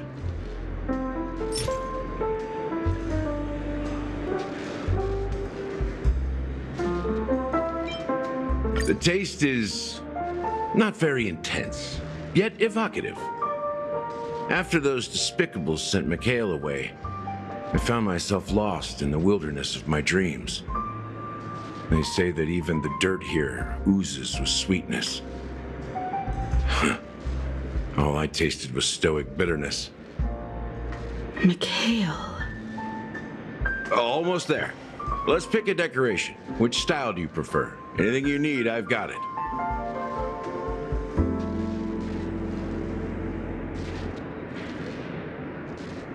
The IPC's favorite. Ambitious, aren't you? Well, it's done. Here's to you, Trailblazer, with this glass of even the wicked. To the sad truth. Well done, Gallagher. You're not over the hill yet. So, are you satisfied? Oh, the flavors! They're way more sophisticated than Soulglad. The richness and layers of these flavors are a masterpiece, especially with the adjuncts. I can taste the spicy and sour notes with a hint of sweetness. I'm not entirely sure what it all means. Maybe Mr. Gallagher can shed some light on it. Well, if you're expecting a profound answer, I'm afraid I'll disappoint you. The imagery it implies is pretty straightforward. It's just a glimpse of what this dream truly tastes like. Nothing more. Does this true taste have anything to do with that, Mikhail? Yeah, that name does sound familiar. When you got knocked out by that masked fool girl, I think I heard someone calling that name. Do you remember? I was right about you. You guys seem to know quite a bit, and now there's no reason to hide anything from you anymore. Let's dig deeper into the case, and of course, I'll tell you a story about Mikhail. All right, let's start with what we know based on the clues the family has. It seems that Firefly isn't a local or an invited guest. In other words, she's a stowaway. She managed to fool me at first. My age must be getting the best of me. But here on the planet of festivities, stowaways are a common sight. You're bound to run into one sooner or later. After the incident, the hounds wasted no time searching for that girl in both the dreamscape and reality. But here's the thing. We only received bad news, and the trickiest kind at that. She simply vanished, leaving no trace in the dreamscape or reality, as if she had never come to Penacony at all. Huh? Does that mean...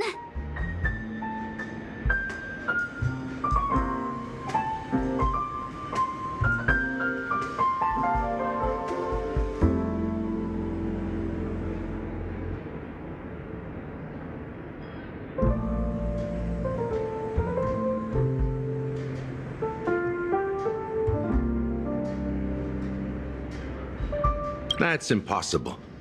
The problem now is not that she's dead, but that it's as if she had never existed in the first place. Let me be frank. This case, actually, is unlike anything the Bloodhound family has dealt with before. Dealt with before? So, death does happen in Penacony, if I understand correctly. You've witnessed it, so there's no need to hide. Even the shiniest city has its dark side. We're all adults here. Surely I don't need to explain too much to you. Confronting the family based on that alone would be naive. Death may occur in sweet dreams. So what? Such events are highly unlikely and only affect a tiny number of people. If you really want to delve deeper into this case, you need to understand the true problem with the family. I guess it's time to tell the story of that Mikhail. You're very perceptive. The Astral Express has received that music box too, right? Do you know the secrets it holds? There's a message. Witness the impossible in the realm of dreams. Find the legacy of the Watchmaker, father of Penacony, and thus the answer to the question, why does life slumber? That's the exact wording. Hey, why are you laughing? Wait, did you write it? It's quite poetic. No, but I'm the officer in charge of this case. So how could I not know? I'm sure you must have noticed that this message didn't come from the family. You might have even guessed that the relationship between the family and the Watchmaker isn't as close as it seems. That's just our speculation.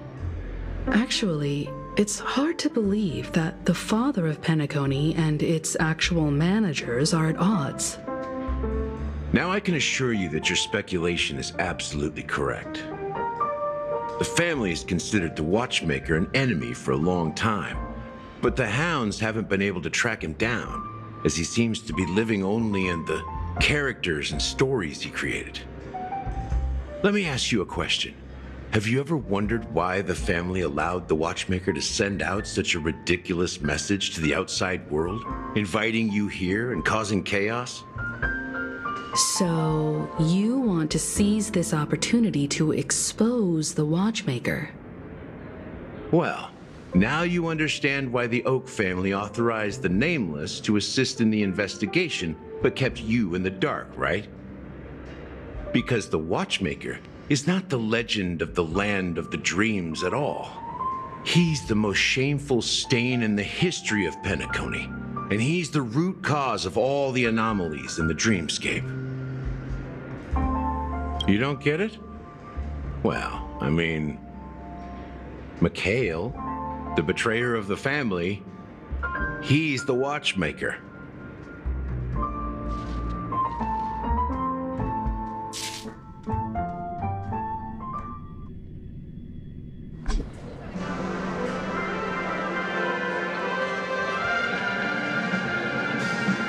Here we are, Clock Studios theme park, the most popular entertainment center in Penacony.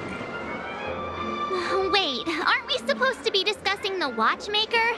I would have expected you to take us to maybe a library or an archive room of sorts, but an amusement park? The culture of a city reflects its history in the most authentic way. To you, it's a fun place, but to me, it's a prison for the planet's past. You know that Penacony used to be the IPC's prison planet, right? All the prisoners were brought here, helping the Garden of Recollection salvage the leaking memoria from the macrovoid. The prolonged exposure to high concentrations of memoria caused a unique phenomenon. The dreams of countless prisoners intersected and overlapped, and people started meeting each other in their dreams, living lives that were almost identical to reality. But everything has a price, and sweet dreams are no exception. In the end, the dream world was unable to alleviate the suffering of prisoners in reality. One of the prisoners broke free from the IPC shackles and fought for freedom. He is Hanu, the great leader of Dreamville, the great peacemaker, and the faithful companion of the underdogs.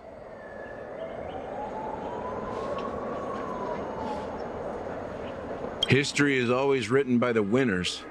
However, it's undeniable that Clocky is an animation that draws from Penacony's actual history.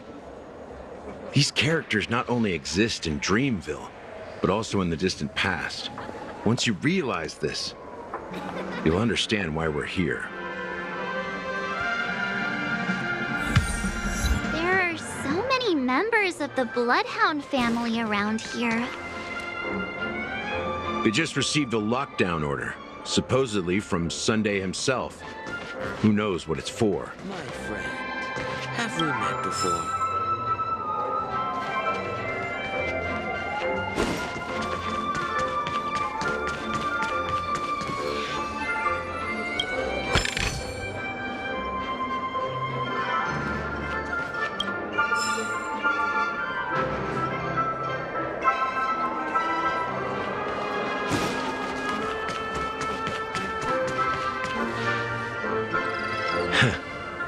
So many of them. I've never seen anything like this, even when they're tracking down suspects.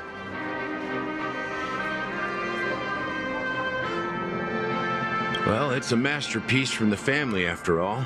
Besides the followers of the preservation, the family members are the best at creating mind-blowing marvels. Let's find a quiet spot and continue our conversation. View here is great, right? We can see everything from here, including Clocky. If all the characters in the animation are based on characters in reality, then Clocky's counterpart is definitely the Watchmaker. In the animation, he's Hanu's partner and one of the founders of Dreamville. Does that mean the Watchmaker was personally involved in that war and sided with Asdana? It was a monumental war for freedom. Hanunu fought alongside a motley crew of masked fools, nameless, history fictionologists, mourning actors, omen vanguards, even visitors from beyond the sky. In the end, they emerged victorious. Among them was the person who would eventually be known as the Watchmaker. But if you do the math, doesn't that mean the Watchmaker was around for several centuries? I'm not sure, but Mikhail was already the Watchmaker when I met him, so maybe he inherited the title. How old are you now, Mr. Officer? I'm 13. No way. Not even close. Hanunu freed the frontier prison, but peace still eluded him.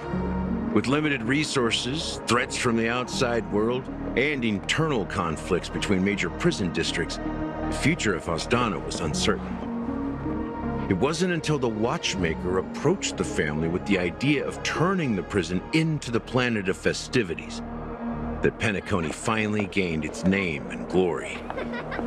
Thus, he became known as the Father of Penacony. But didn't you say the Watchmaker betrayed the family? And you said you were his companion, so that means you... No, I'm not his companion, but rather one of his many children. But I am indeed a traitor. Not to the family, but to Mikhail. What did you do? I did nothing. And that's the worst betrayal of all. Just like you, I had close companions. We dedicated ourselves to Penacony. But the Oak family, they set us up. Mikhail was too old to protect his children anymore. So we left the family to find our own path. We were branded traitors of the Harmony, even though the true traitors were someone else. While they continue to praise the Watchmaker's name in the world, behind closed doors, they condemn him on a pillar of shame. Nevertheless, we wanted to clear his name. We intended to find the real traitor, the one responsible for all this, and restore harmony to Penacony. But we failed. Too much time had passed, and the land of the dreams had become deeply corrupted. After countless fruitless pursuits, I gave up. Like a lost dog. The family accepted me and made me an officer, supposedly as a form of forgiveness. But it was actually a punishment. Since then, I've been completely cut off from my partners and my past. As for Mikhail, I heard he died in obscurity, in a place where no one could find him.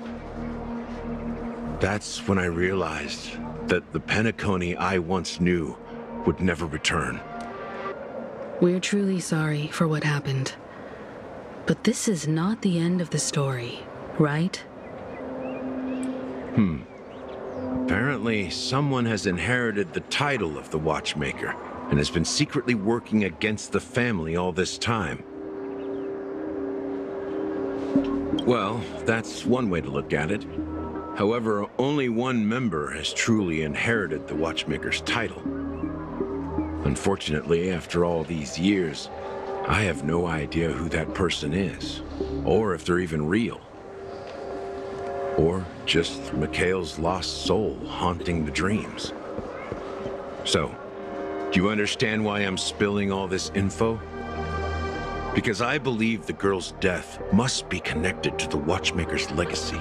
And at the end of all these mysteries, we will find the answers we are seeking. If it really is Mikhail's ghost, I want to meet him. If only for the last time.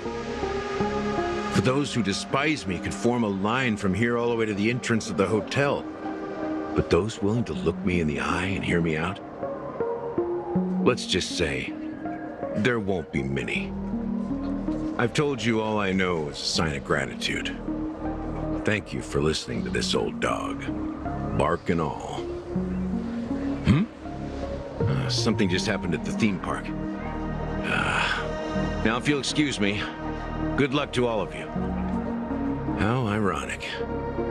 What's so different between the stowaways projected by Penacony today and the dream seekers once hailed as pioneers several amber eras ago? Gallagher does have a troubled past, it seems. While Firefly's whereabouts remain a mystery, his stories shed light on our suspicions about the true identity of the Watchmaker, his connection to the family, and the power struggles hidden behind sweet dreams and death.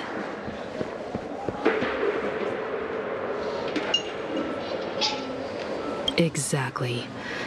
Gallagher suggests that the real traitor is someone else, probably within the Oak family.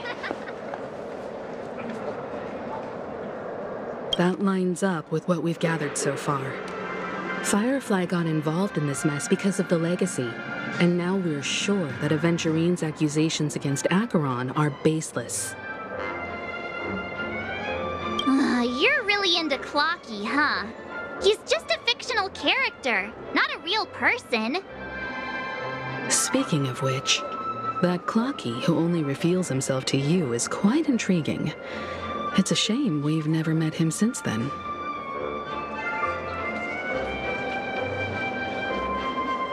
Now that we've confirmed a lot of our suspicions, let's take a moment to think about the clues we have. Send a message to Welt and see how things are going on his end.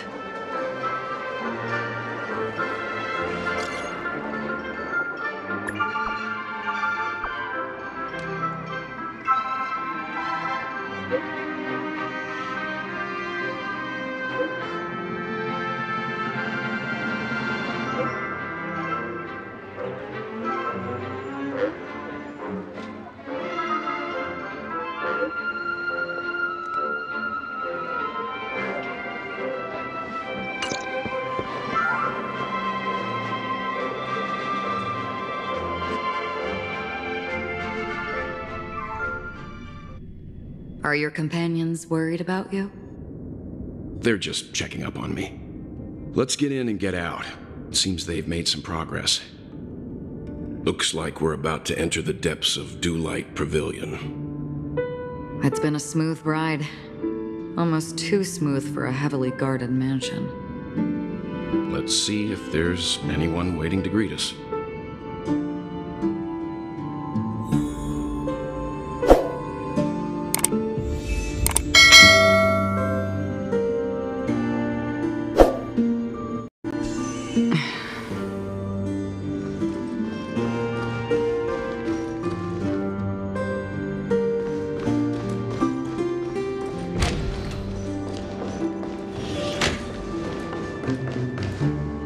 Something feels off. A grand mansion like this and not a butler or servant in sight. Could it be due to the disruption caused by the emergency? Well, this door is open. Looks like we'll have to investigate ourselves. Let's proceed with caution. Just one moment.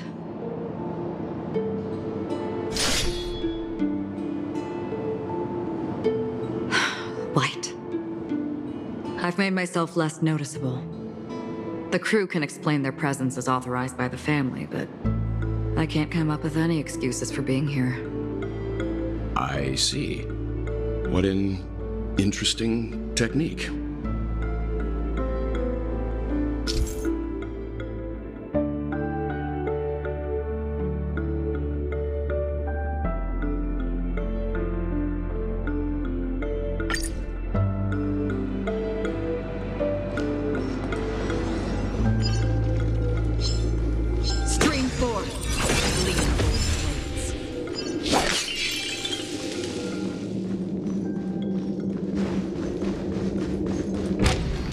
The model in the sand pit. It's the golden hour, isn't it?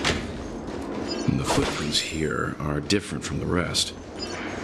There are two sets of them. Looks like outsiders might have passed through here not long ago.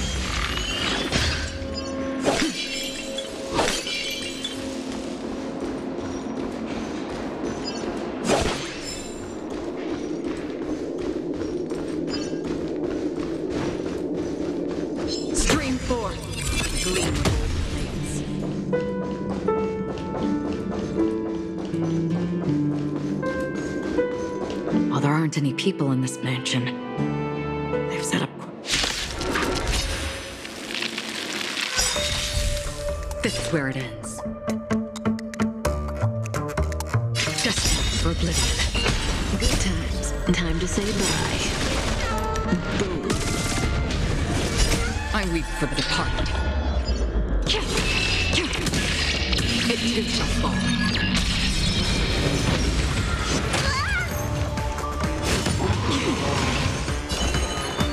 Ill tidings manifest. Need a doctor?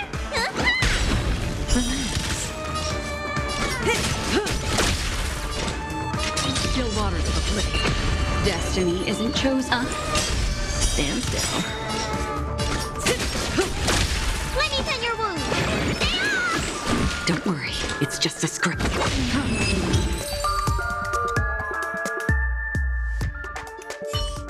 Look, it dropped something. A note. Looks like instructions from the butler for the other servants. Seems like the mansion's entire workforce were assigned other tasks before Robin's death. It must have been a big project to require that much manpower. The Charmony Festival, perhaps. But no matter what their main priorities are, there should always be someone left at the mansion, right? So you're saying someone deliberately cleared the place out? Yeah, but I don't know why.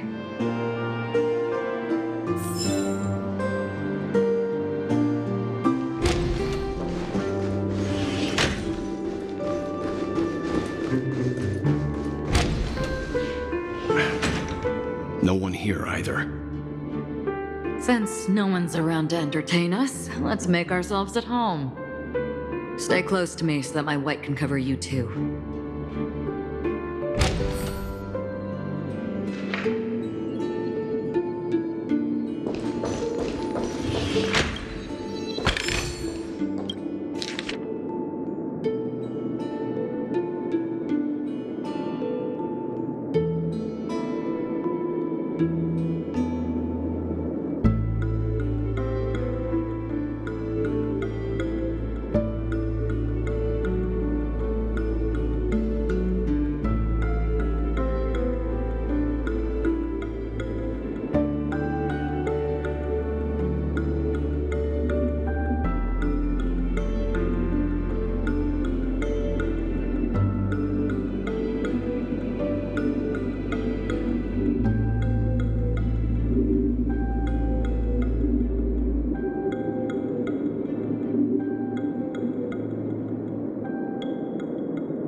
As soon as I and the rest of the crew arrived in Penacony, Mr. Sunday and Robin showed up to greet us. I remember hearing something unusual in her voice, and now it seems I was right. Robin believed it was because the harmony had been tampered with somehow. But as far as I know, there aren't many entities capable of interfering with the power of paths. Meaning? If there really is a traitor within the family, that person must hold a high position or possess unimaginable strength. That would explain why Mr. Sunday has been having such difficulty in catching the traitor.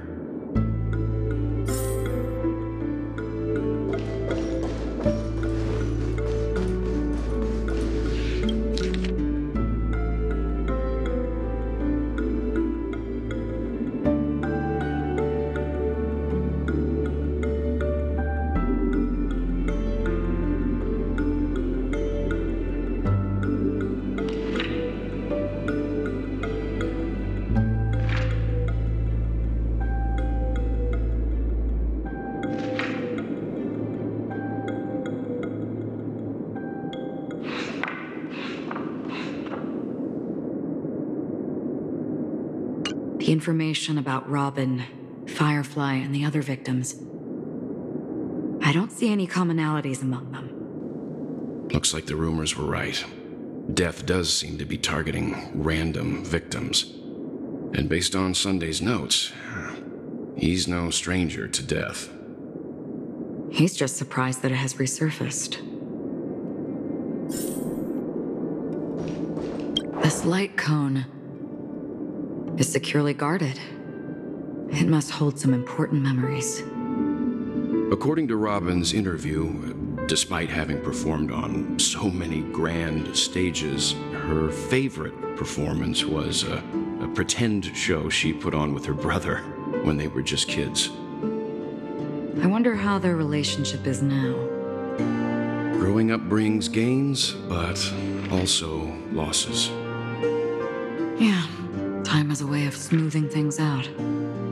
The beautiful dreams of youth will eventually fade away.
Mr. Sunday has done some serious research on his suspects. This traitor must have been causing trouble for the family for a long time. They all seem to be insiders, but I haven't met any of them. Huh? Wait, these characteristics. What is it? No, nothing. Maybe I'm just overthinking things. However, if this traitor really exists, could they be responsible for Firefly and Robin's deaths? Perhaps that's why Sunday is taking this matter so seriously.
It seems neither the Dream Master of Penacony nor this old Odie is happy with Sunday's recent performance. They don't seem to care much about death. Instead, they're more concerned about the Charmony Festival and the Watchmaker. Maybe the other family heads don't think death is a big deal. One thing's for sure. There's a lot of internal conflict within the family, and everybody has their own agenda. That's all for now. Nothing more noteworthy. Before coming here, I had all sorts of scenarios in my head about dealing with the family. I did not expect an empty mansion. Watch out. Someone's approaching. I don't think trespassing on forbidden areas is the way to be a guest, Mr. Yang. And... Acheron? The Galaxy Ranger? Our apologies, Mr. Sunday. Nobody came to greet us, so we entered without permission. I hope you can forgive us. But even if there's no one to greet you, you should wait for the host. Don't you agree? Even without the famous Galaxy Ranger. As far as I know, the crew has officially accepted the family's commission, so coming here will be unnecessary for you. On the contrary, that's exactly why we're here, to ask you about the case and gather more information. We don't want any loose ends. Well, since you've come with goodwill, I have no reason to show you the door. Rest assured, he hasn't figured out that we went through those documents. While the truth remains a mystery, I'm getting close to it. I assure you that the traitor will soon pay the price. Let's hope justice will prevail soon. I have a question for you, if you don't mind. How did the family come to the conclusion that the murderer was within the family? With all due respect, it's in the IPC's interest to wreak havoc before the Charmony Festival, and the family has every reason to suspect the IPC's involvement. Well, other family heads share the same suspicions as you, but in my opinion, the true murderer would never have drawn as much attention as that ambassador did. Not to mention, I personally shackled him a while ago. However, I'll give you a suggestion regarding your suspicions, Mr. Yang. You should be more cautious of Aventurine. While the wicked can't break through high walls, they can plunge their evil dagger into the heart of the righteous. He's a businessman, not some philanthropist. But right now, he's out there handing out his wealth on the streets. And he went to the Clock Studios theme park all by himself.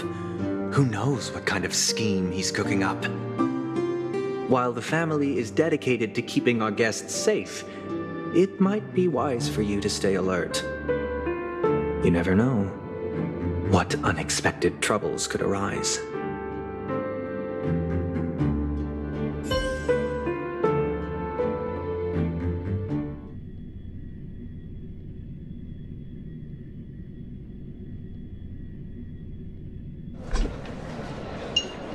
According to a Pierpoint hotline tip, there was a major breakthrough in the shocking Ejhazio Aventurine case. The suspect has been arrested. This fraud case has been linked to many departments within the Interastral Peace Corporation and the Intelligentsia Guild, causing a large drain in manpower and resources, resulting in the IPC taking a massive loss. The case's main suspect originates from Sigonia 4 and is one of the survivors of the second Kataka-Abjin extinction event, who does not carry an interstellar refugee travel permit. As per Strategic Investment Department Head Diamond's sentiments, the IPC has appropriately relocated the suspect in the spirit of the Charter and will continue to conduct further investigations as to the motive of the suspect. What pretty eyes. Tell me, do they shine in the dark? Well, if they did, I'd sell them in a heartbeat. You don't know how many people long for your eyes to be closed forever. As a servant, you should not resist your master. Yet, you went and killed that man anyway. No lawyer has the audacity to defend you. Perhaps you ought to represent yourself. Not difficult, but definitely pointless. You're pretty confident on your eloquence. Did you also think that when you lied to the Intelligentsia Guild? Ask and you shall receive. You wanted the perfect construction material. All I did was offer a possibility. It was just a small wager. If your luck holds out, the IPC will dig something up from the golden sands of Ejihazo. Maybe even the Sand King's remains. Pity your luck has run out. I'll admit that. What I'm more curious about, though, is why such a grand scheme failed to benefit anyone in the end, including the perpetrator himself. Madam, I already have what I want. To be brought before you for the next high-stakes gamble. Then let's talk about the second gamble. Tell me, what are you prepared to wager this time? My life. I bet you won't send me to the gallows. What do you want, then? I want your Lenore to meet with me. I have something to say. And then what? I want cash. It can't be that simple, can it? It is that simple. 30 tanbas. The remainder of my market value.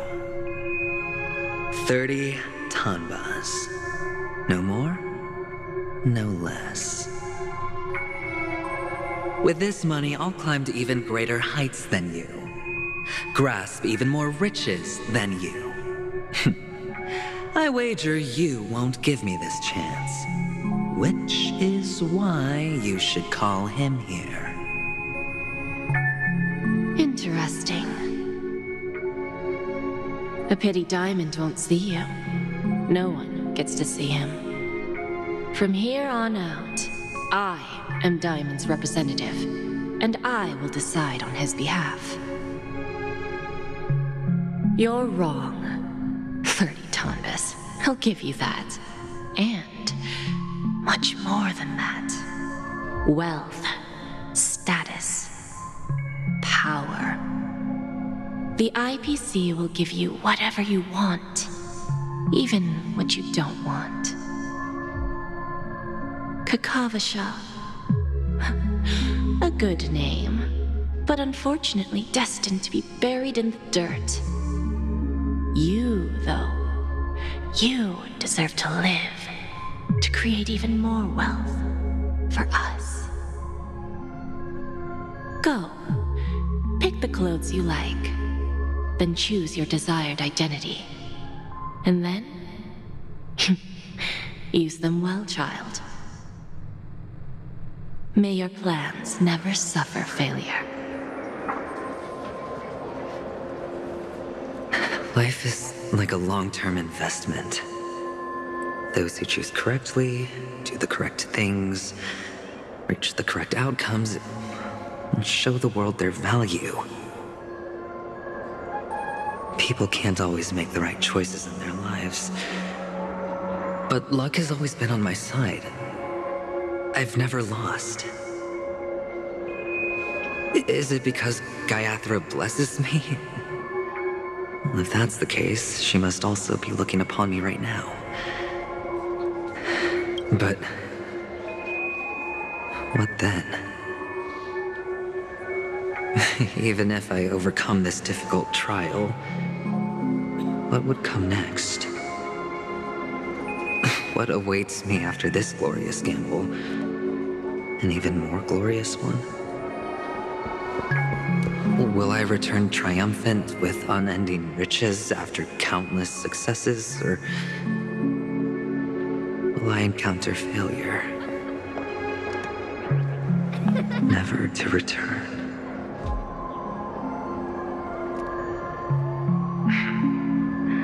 I'm pretty sure you already have some ideas. Lowly gambler.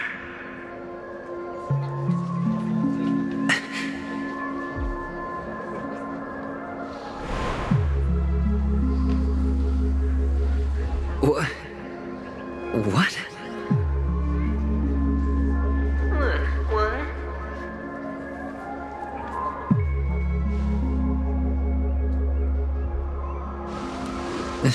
Am I dreaming, or have I gone completely insane? Perhaps both. Forgotten me already? When you were strapped to that electric chair by a mannequin warlords, who was it that gave you the idea? Fine. I may be crazy, but I'm not stupid. Get out of my head, newborn of the Harmony. The Harmony? Oh, don't play the fool. It's not the first time we've met. No need to be so polite. I'm you, and perhaps even more aware of yourself than you. Of what exactly you want. You're dying. And you still want to drag a bunch of unfortunate fools with you through death's door. That's why you're here, isn't it? A grand unveiling. You really think you can pull it off? Why not? Well, you may have fooled everyone, but you can't fool yourself. I can show you. Before you're entirely gone, I'll be with you for the last stretch of your road. Let's have a heart-to-heart while we walk.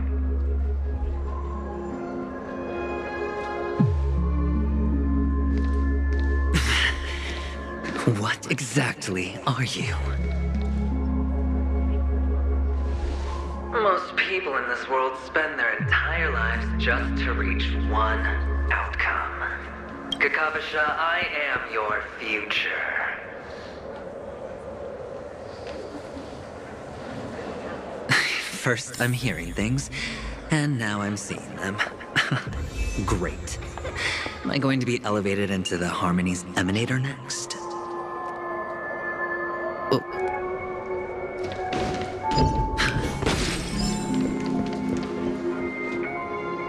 Just a Pepeshi? No. A child.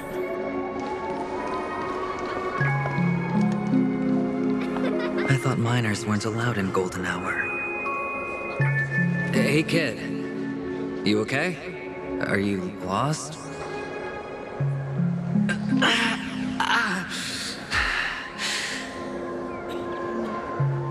What's wrong, mister? You don't look well.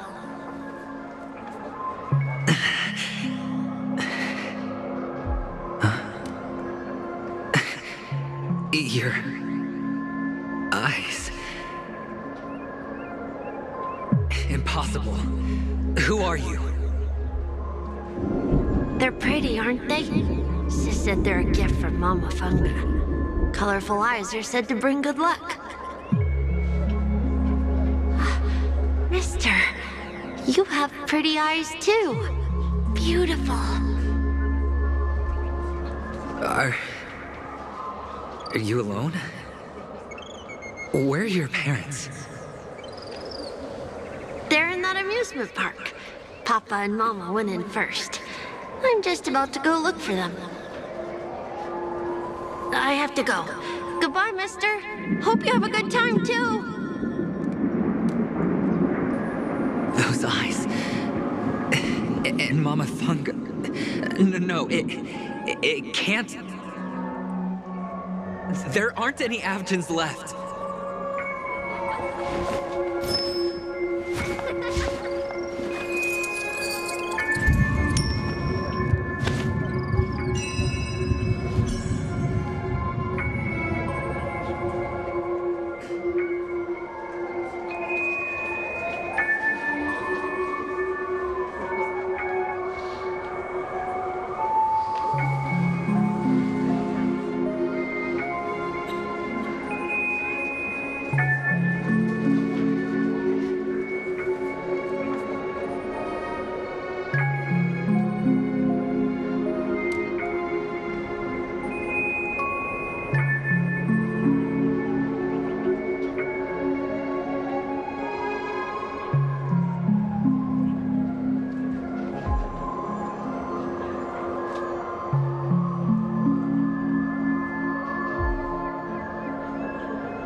Only on Penacony, am I right? What are you still doing here? Well, you've known all along. The family truly showed leniency to everyone who came seeking help. Why would there be a need for such high walls and deep moats? However, people don't see it like that. Especially since the flavor of the dream syrup is so alluring. You will receive no charity on Penacony. And relying on your own strength alone to topple high walls? Not a likely fate. Which is why, once you step into the hotel, you remove your high hat and beg everyone you come across for help. Like a hyena scavenging for scraps in the desert. Because you know that opportunities are fleeting. Well, when you put it like that, even Ratio's a teeny peacock analogy sounds pleasant. Well, you know how rare it is for me to give you the straight dope. So listen while you can. It's good timing that you mentioned the doctor. I'm especially fond of what you and he have in common. The conspiracies, calculations. Especially the part about the finale, a magnificent act of betrayal. Oh, when everyone thinks this way, who would even suspect that it was another trap you've meticulously devised?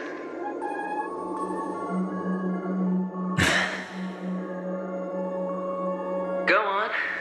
Tell me I'm right. You know who you really are, Mr. Cavalier Gambler. Uptight, overcautious, massive inferiority complex.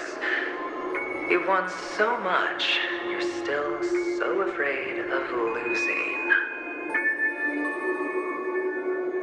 They only see your big bets, your bravado, the full house, the straight flush. They don't know the other hand is below the table, clutching your chips for dear life. It's a heck of an act. No wonder the tavern sent you an invite. You're a natural kid. You don't stop at fooling the audience, you fool yourself too. Well, the best way to prevent others from seeing your true colors is first being able to fool yourself.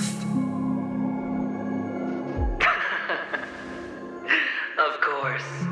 I know you all too well. But it's strange. Why did you decline that invitation? You had the chance to embrace elation, was that not what you most wanted? But you chose the IPC instead. For the preservation? I doubt it. Do you even have anything in common with the preservation? Oh, I thought you knew.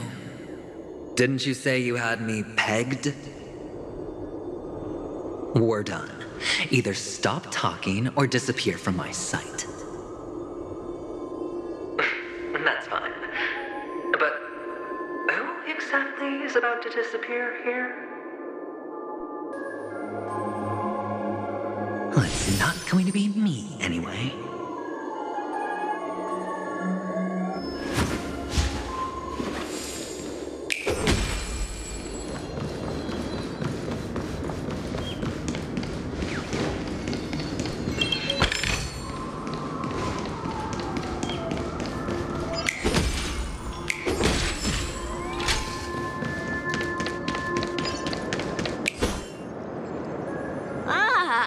Playing hide and seek. I'm really good at this.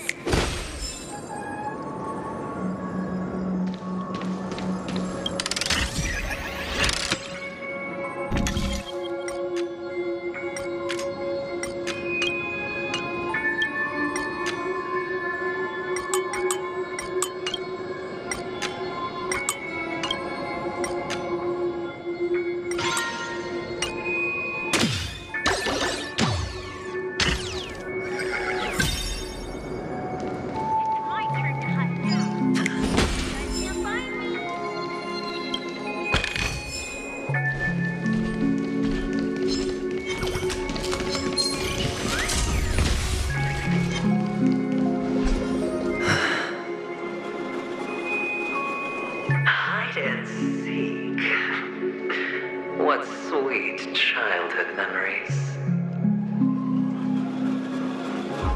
When Mama said goodbye that day, how many catechins were like jackals hot on your heels?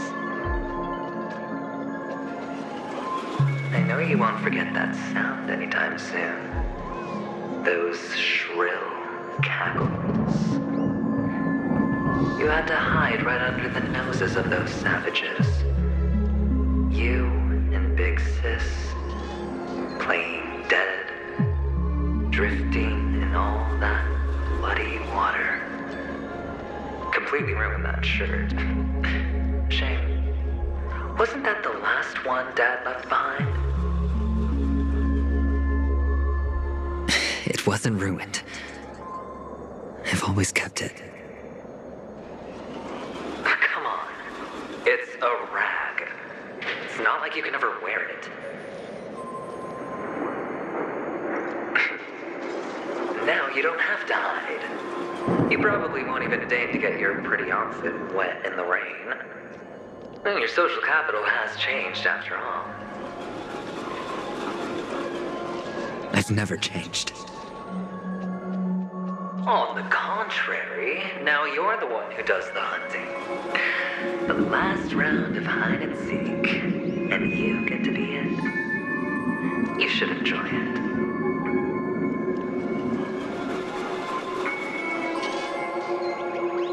That child. Could he be in here?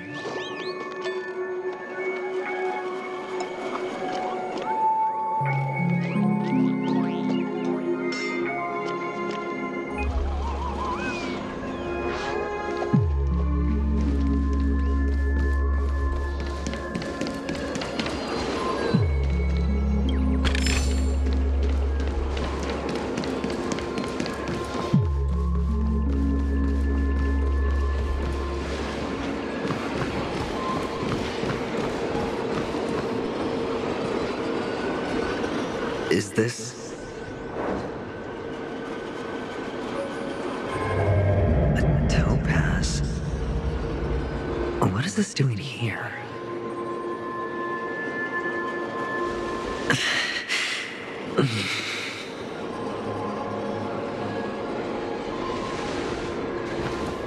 What? Does your cornerstone wrench out of your heart, so? I was merely curious at why it was here. Maybe that winged guy put it here. To taunt you. Just to make you realize that your painstakingly arranged magic show is nothing but a death rattle. The cornerstone's hue is the same as the radiance of Clipot's body. I've got to give it to you. I've heard a lot of baloney, but that lie deserves a prize for sheer nerve. If he were just a little bit smarter, the jig would have been up right there. This is just bait. Of course. That's why Ratio's betrayal was one of the keys to your plan. I have to say, that doctor's acting was superb. Or maybe he wasn't acting at all. All the better for you. Sunday didn't become head of the Oak family by acting sloppy. He's obsessed with control. You have to give him enough detail to satisfy his meticulous nature, but not so much that he gets suspicious. Which is why you had Ratio seek him out and leak the plan on purpose, to prevent the other party from suspecting anything. The intel you gave to Ratio was all true. He spoke the same to Sunday. Finally, Sunday took the bait, found the other cornerstone, and before you know it,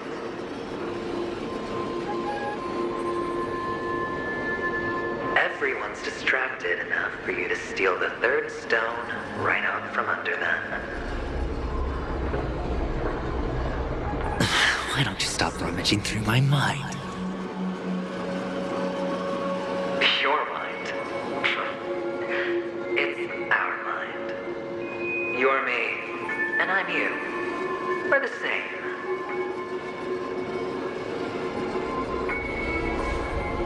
The best way to prevent others from seeing your true colors is to first be able to fool yourself. Really? You can't even fool yourself. You just got lucky this time.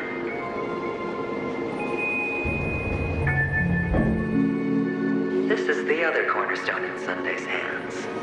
Rather beautiful green. Just like you.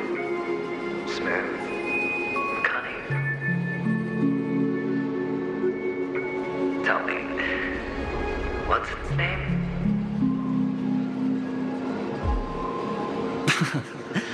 Why are you even asking me? Must I do all the work? Aventurine is the stone of luck and trickery. That's what she said when you received the stone, wasn't it? This type of stone isn't rare, but its hue is very similar to a certain gem. In fact, it's often used as a substitute. And that more precious gem is...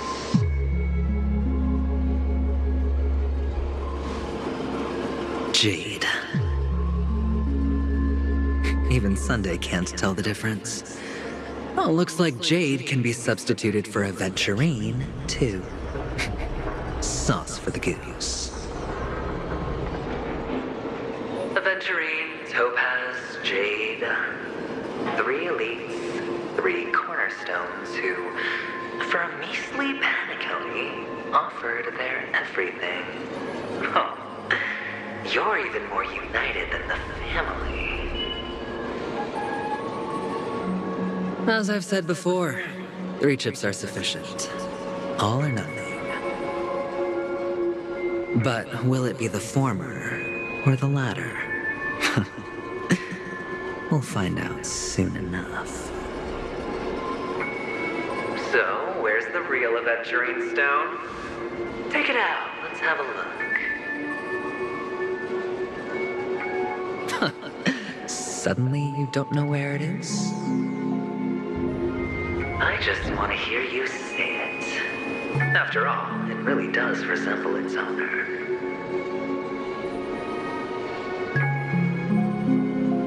As you wish, then. They never went anywhere. They're right where they belong. Piled up with these cheap baubles. You smashed the aventurine stone before you left? Oh, just look at it. Shattered. Just like your life. Poor thing. A humble pebble coated in the most lustrous sheen. I take it back. This thing is far more precious than your life. You're absolutely clear about the consequences of doing this. Blasphemy against Klipoth's body. You think the IPC will let you get off scot-free?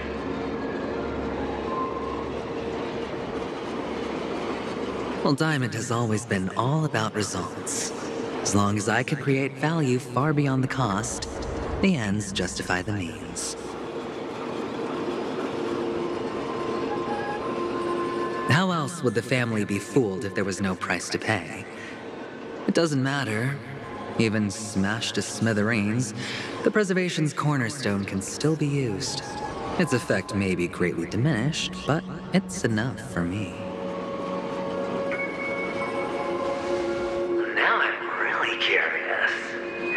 Why does every step you take involve reckless risks, and the choices you prepare for yourself always come with a strong impulse for self-destruction?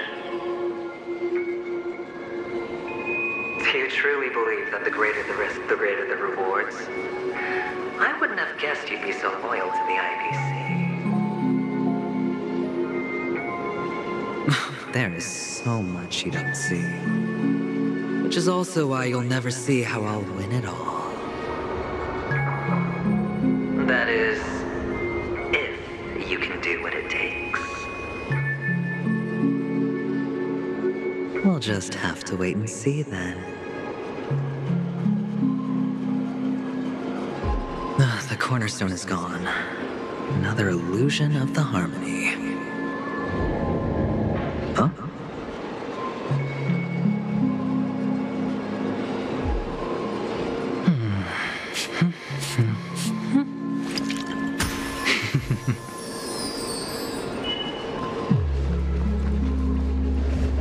Hello. We meet again, Mr. Pretty Eyes.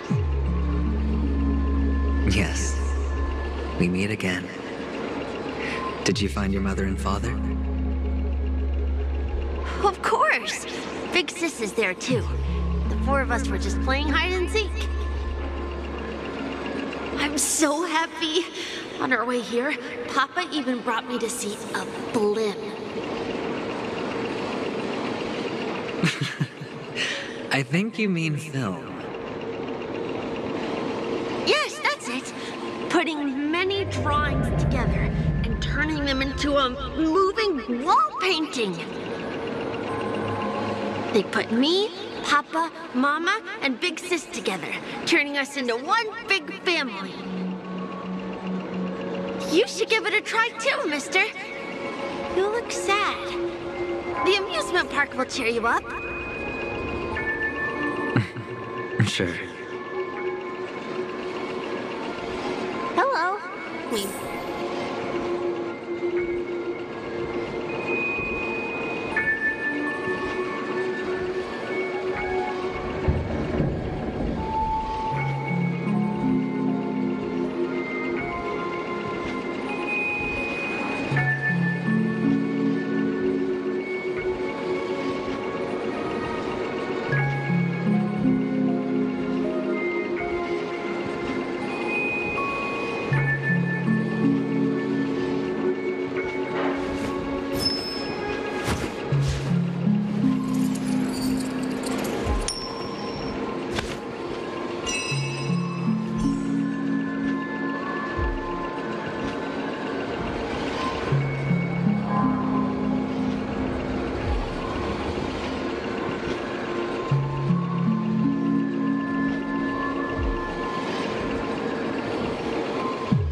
How's that? Not a bad score, eh?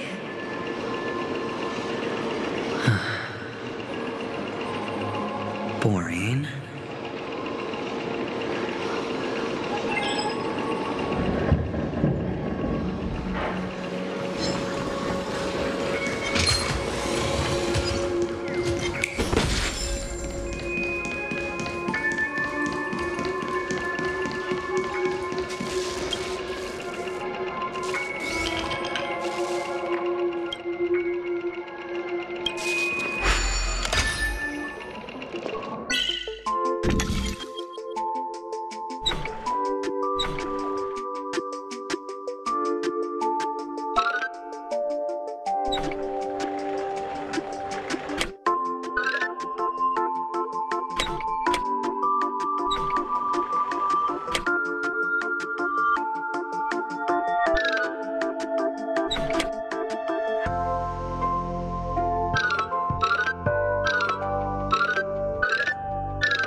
Why aren't you talking? You've piqued my interest. I'll admit that there are still aspects of you that I don't completely understand. Well, you sound sincere this time, at least. Well, sincerity is one of my traits that everybody likes.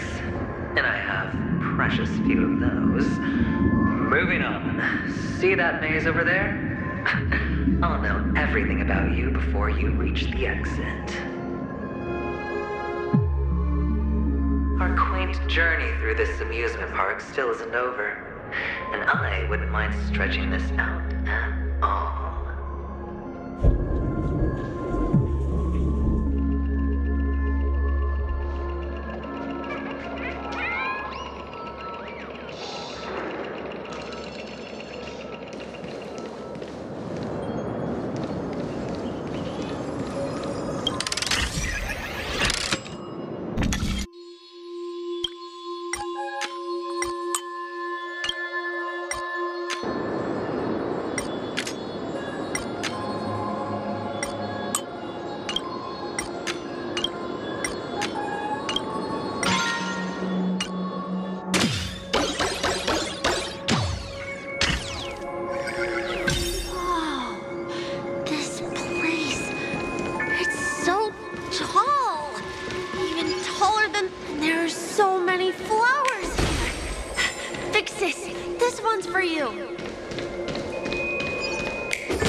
Is this... Oh, what's on your mind? It's got nothing to do with you. Do you need a hint? These are manacles on you. That man gave you your first job, and you made your first pot of gold. I remember it all too well. You wrapped that iron chain around your fist, for that is the only tool you could find. Then, in that maze, you... Shut up! Oh, you don't wish wish to face your past. Unwilling to admit that your life is worth at least 68 tamas. Well, from what I see, you refuse to confront it because it only proves your weakness. How could a weak person take such daring risks? That's right. You love the thrill of danger, but you refuse to let go of meaningless sentiments. Even in this beautiful dream, the only thing you dare allow yourself is death. In your hands, those who follow you could have become Joker cards. They're far more useful that way. It's not like this is the only place the family ever cut corners. You could have had tons of action if you weren't so all or nothing. All it takes is a meager sacrifice. I bet Opal would have resolved this without a fuss. A pity you're not him. Well, you wouldn't be in this state if you could just get with the program. And why couldn't you? Out of professional integrity. Those techniques you mentioned are highly efficient, but it's not that I don't know about them. It's more like I couldn't care less. Get it? What fun is it if the fight isn't fair? Fair? You assume your opponents would fight fair in the first place. The odds are obviously not in your favor, so how are you just breezing by? Did that masked fool's words awaken something in you? Well, she gave me an answer that could turn everything upside down. Everything?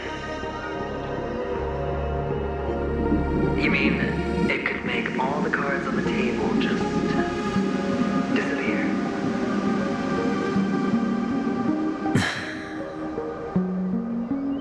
That's cheating. If these leaves could be brought back, would they bloom into new flowers?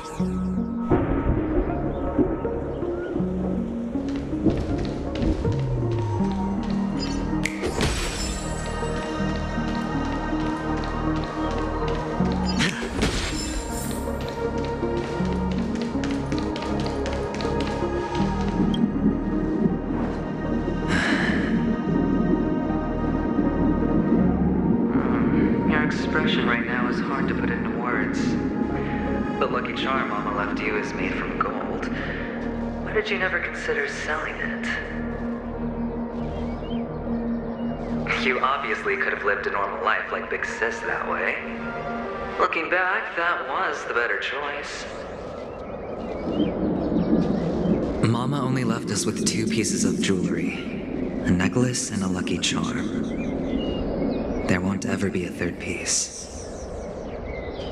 That's what you always say, but you actually regret it, don't you? That you didn't sell them. You can zip it if there's nothing to talk about. I know. You must remember what Big Sis told you. You are a child blessed by Gaiathra Triclops, and can lead the clan to happiness.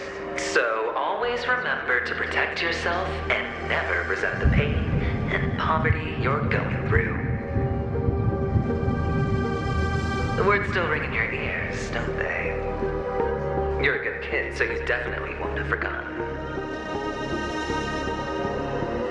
So, you surely won't forget how tragic her last moments of life were. How the piercing laughter behind you felt like it was drilling into your heart. You ran away without looking back, just as she told you to. Tisk, tisk. A lifelong regret indeed. Enough! Do you not have anything better to talk about? Oh, shut me down like a champ! Well, I guess when it comes to mind games, this isn't exactly your first rodeo. I think I finally get you. Woo! You are nuts! In the end, I'll ruin this beautiful dream and create the grandest death. Well, you stuck to that start to finish. Think about it. There's a Stellaron in play, the fabulous Robin loses her voice, 2 unsolved murders, cryptic messages from a masked fool, and a chance to go head-to-head with Sunday himself. The only thing to pique your interest is one word. The last word. A word that's right there at your fingertips. Death. But whose exactly? We'll know when the dice falls. All right then. Reserve a seat for me in the audience. I'm curious to see just how capable you are. Still, you never answered my question. If you could start over, would you still want to be the child who received Gaia's blessing?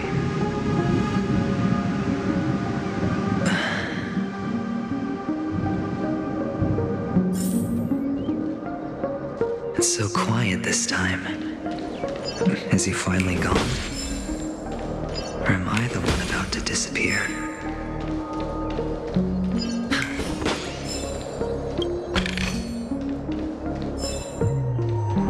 Finally, made it out of this place. We're going home? But I don't want to go back yet.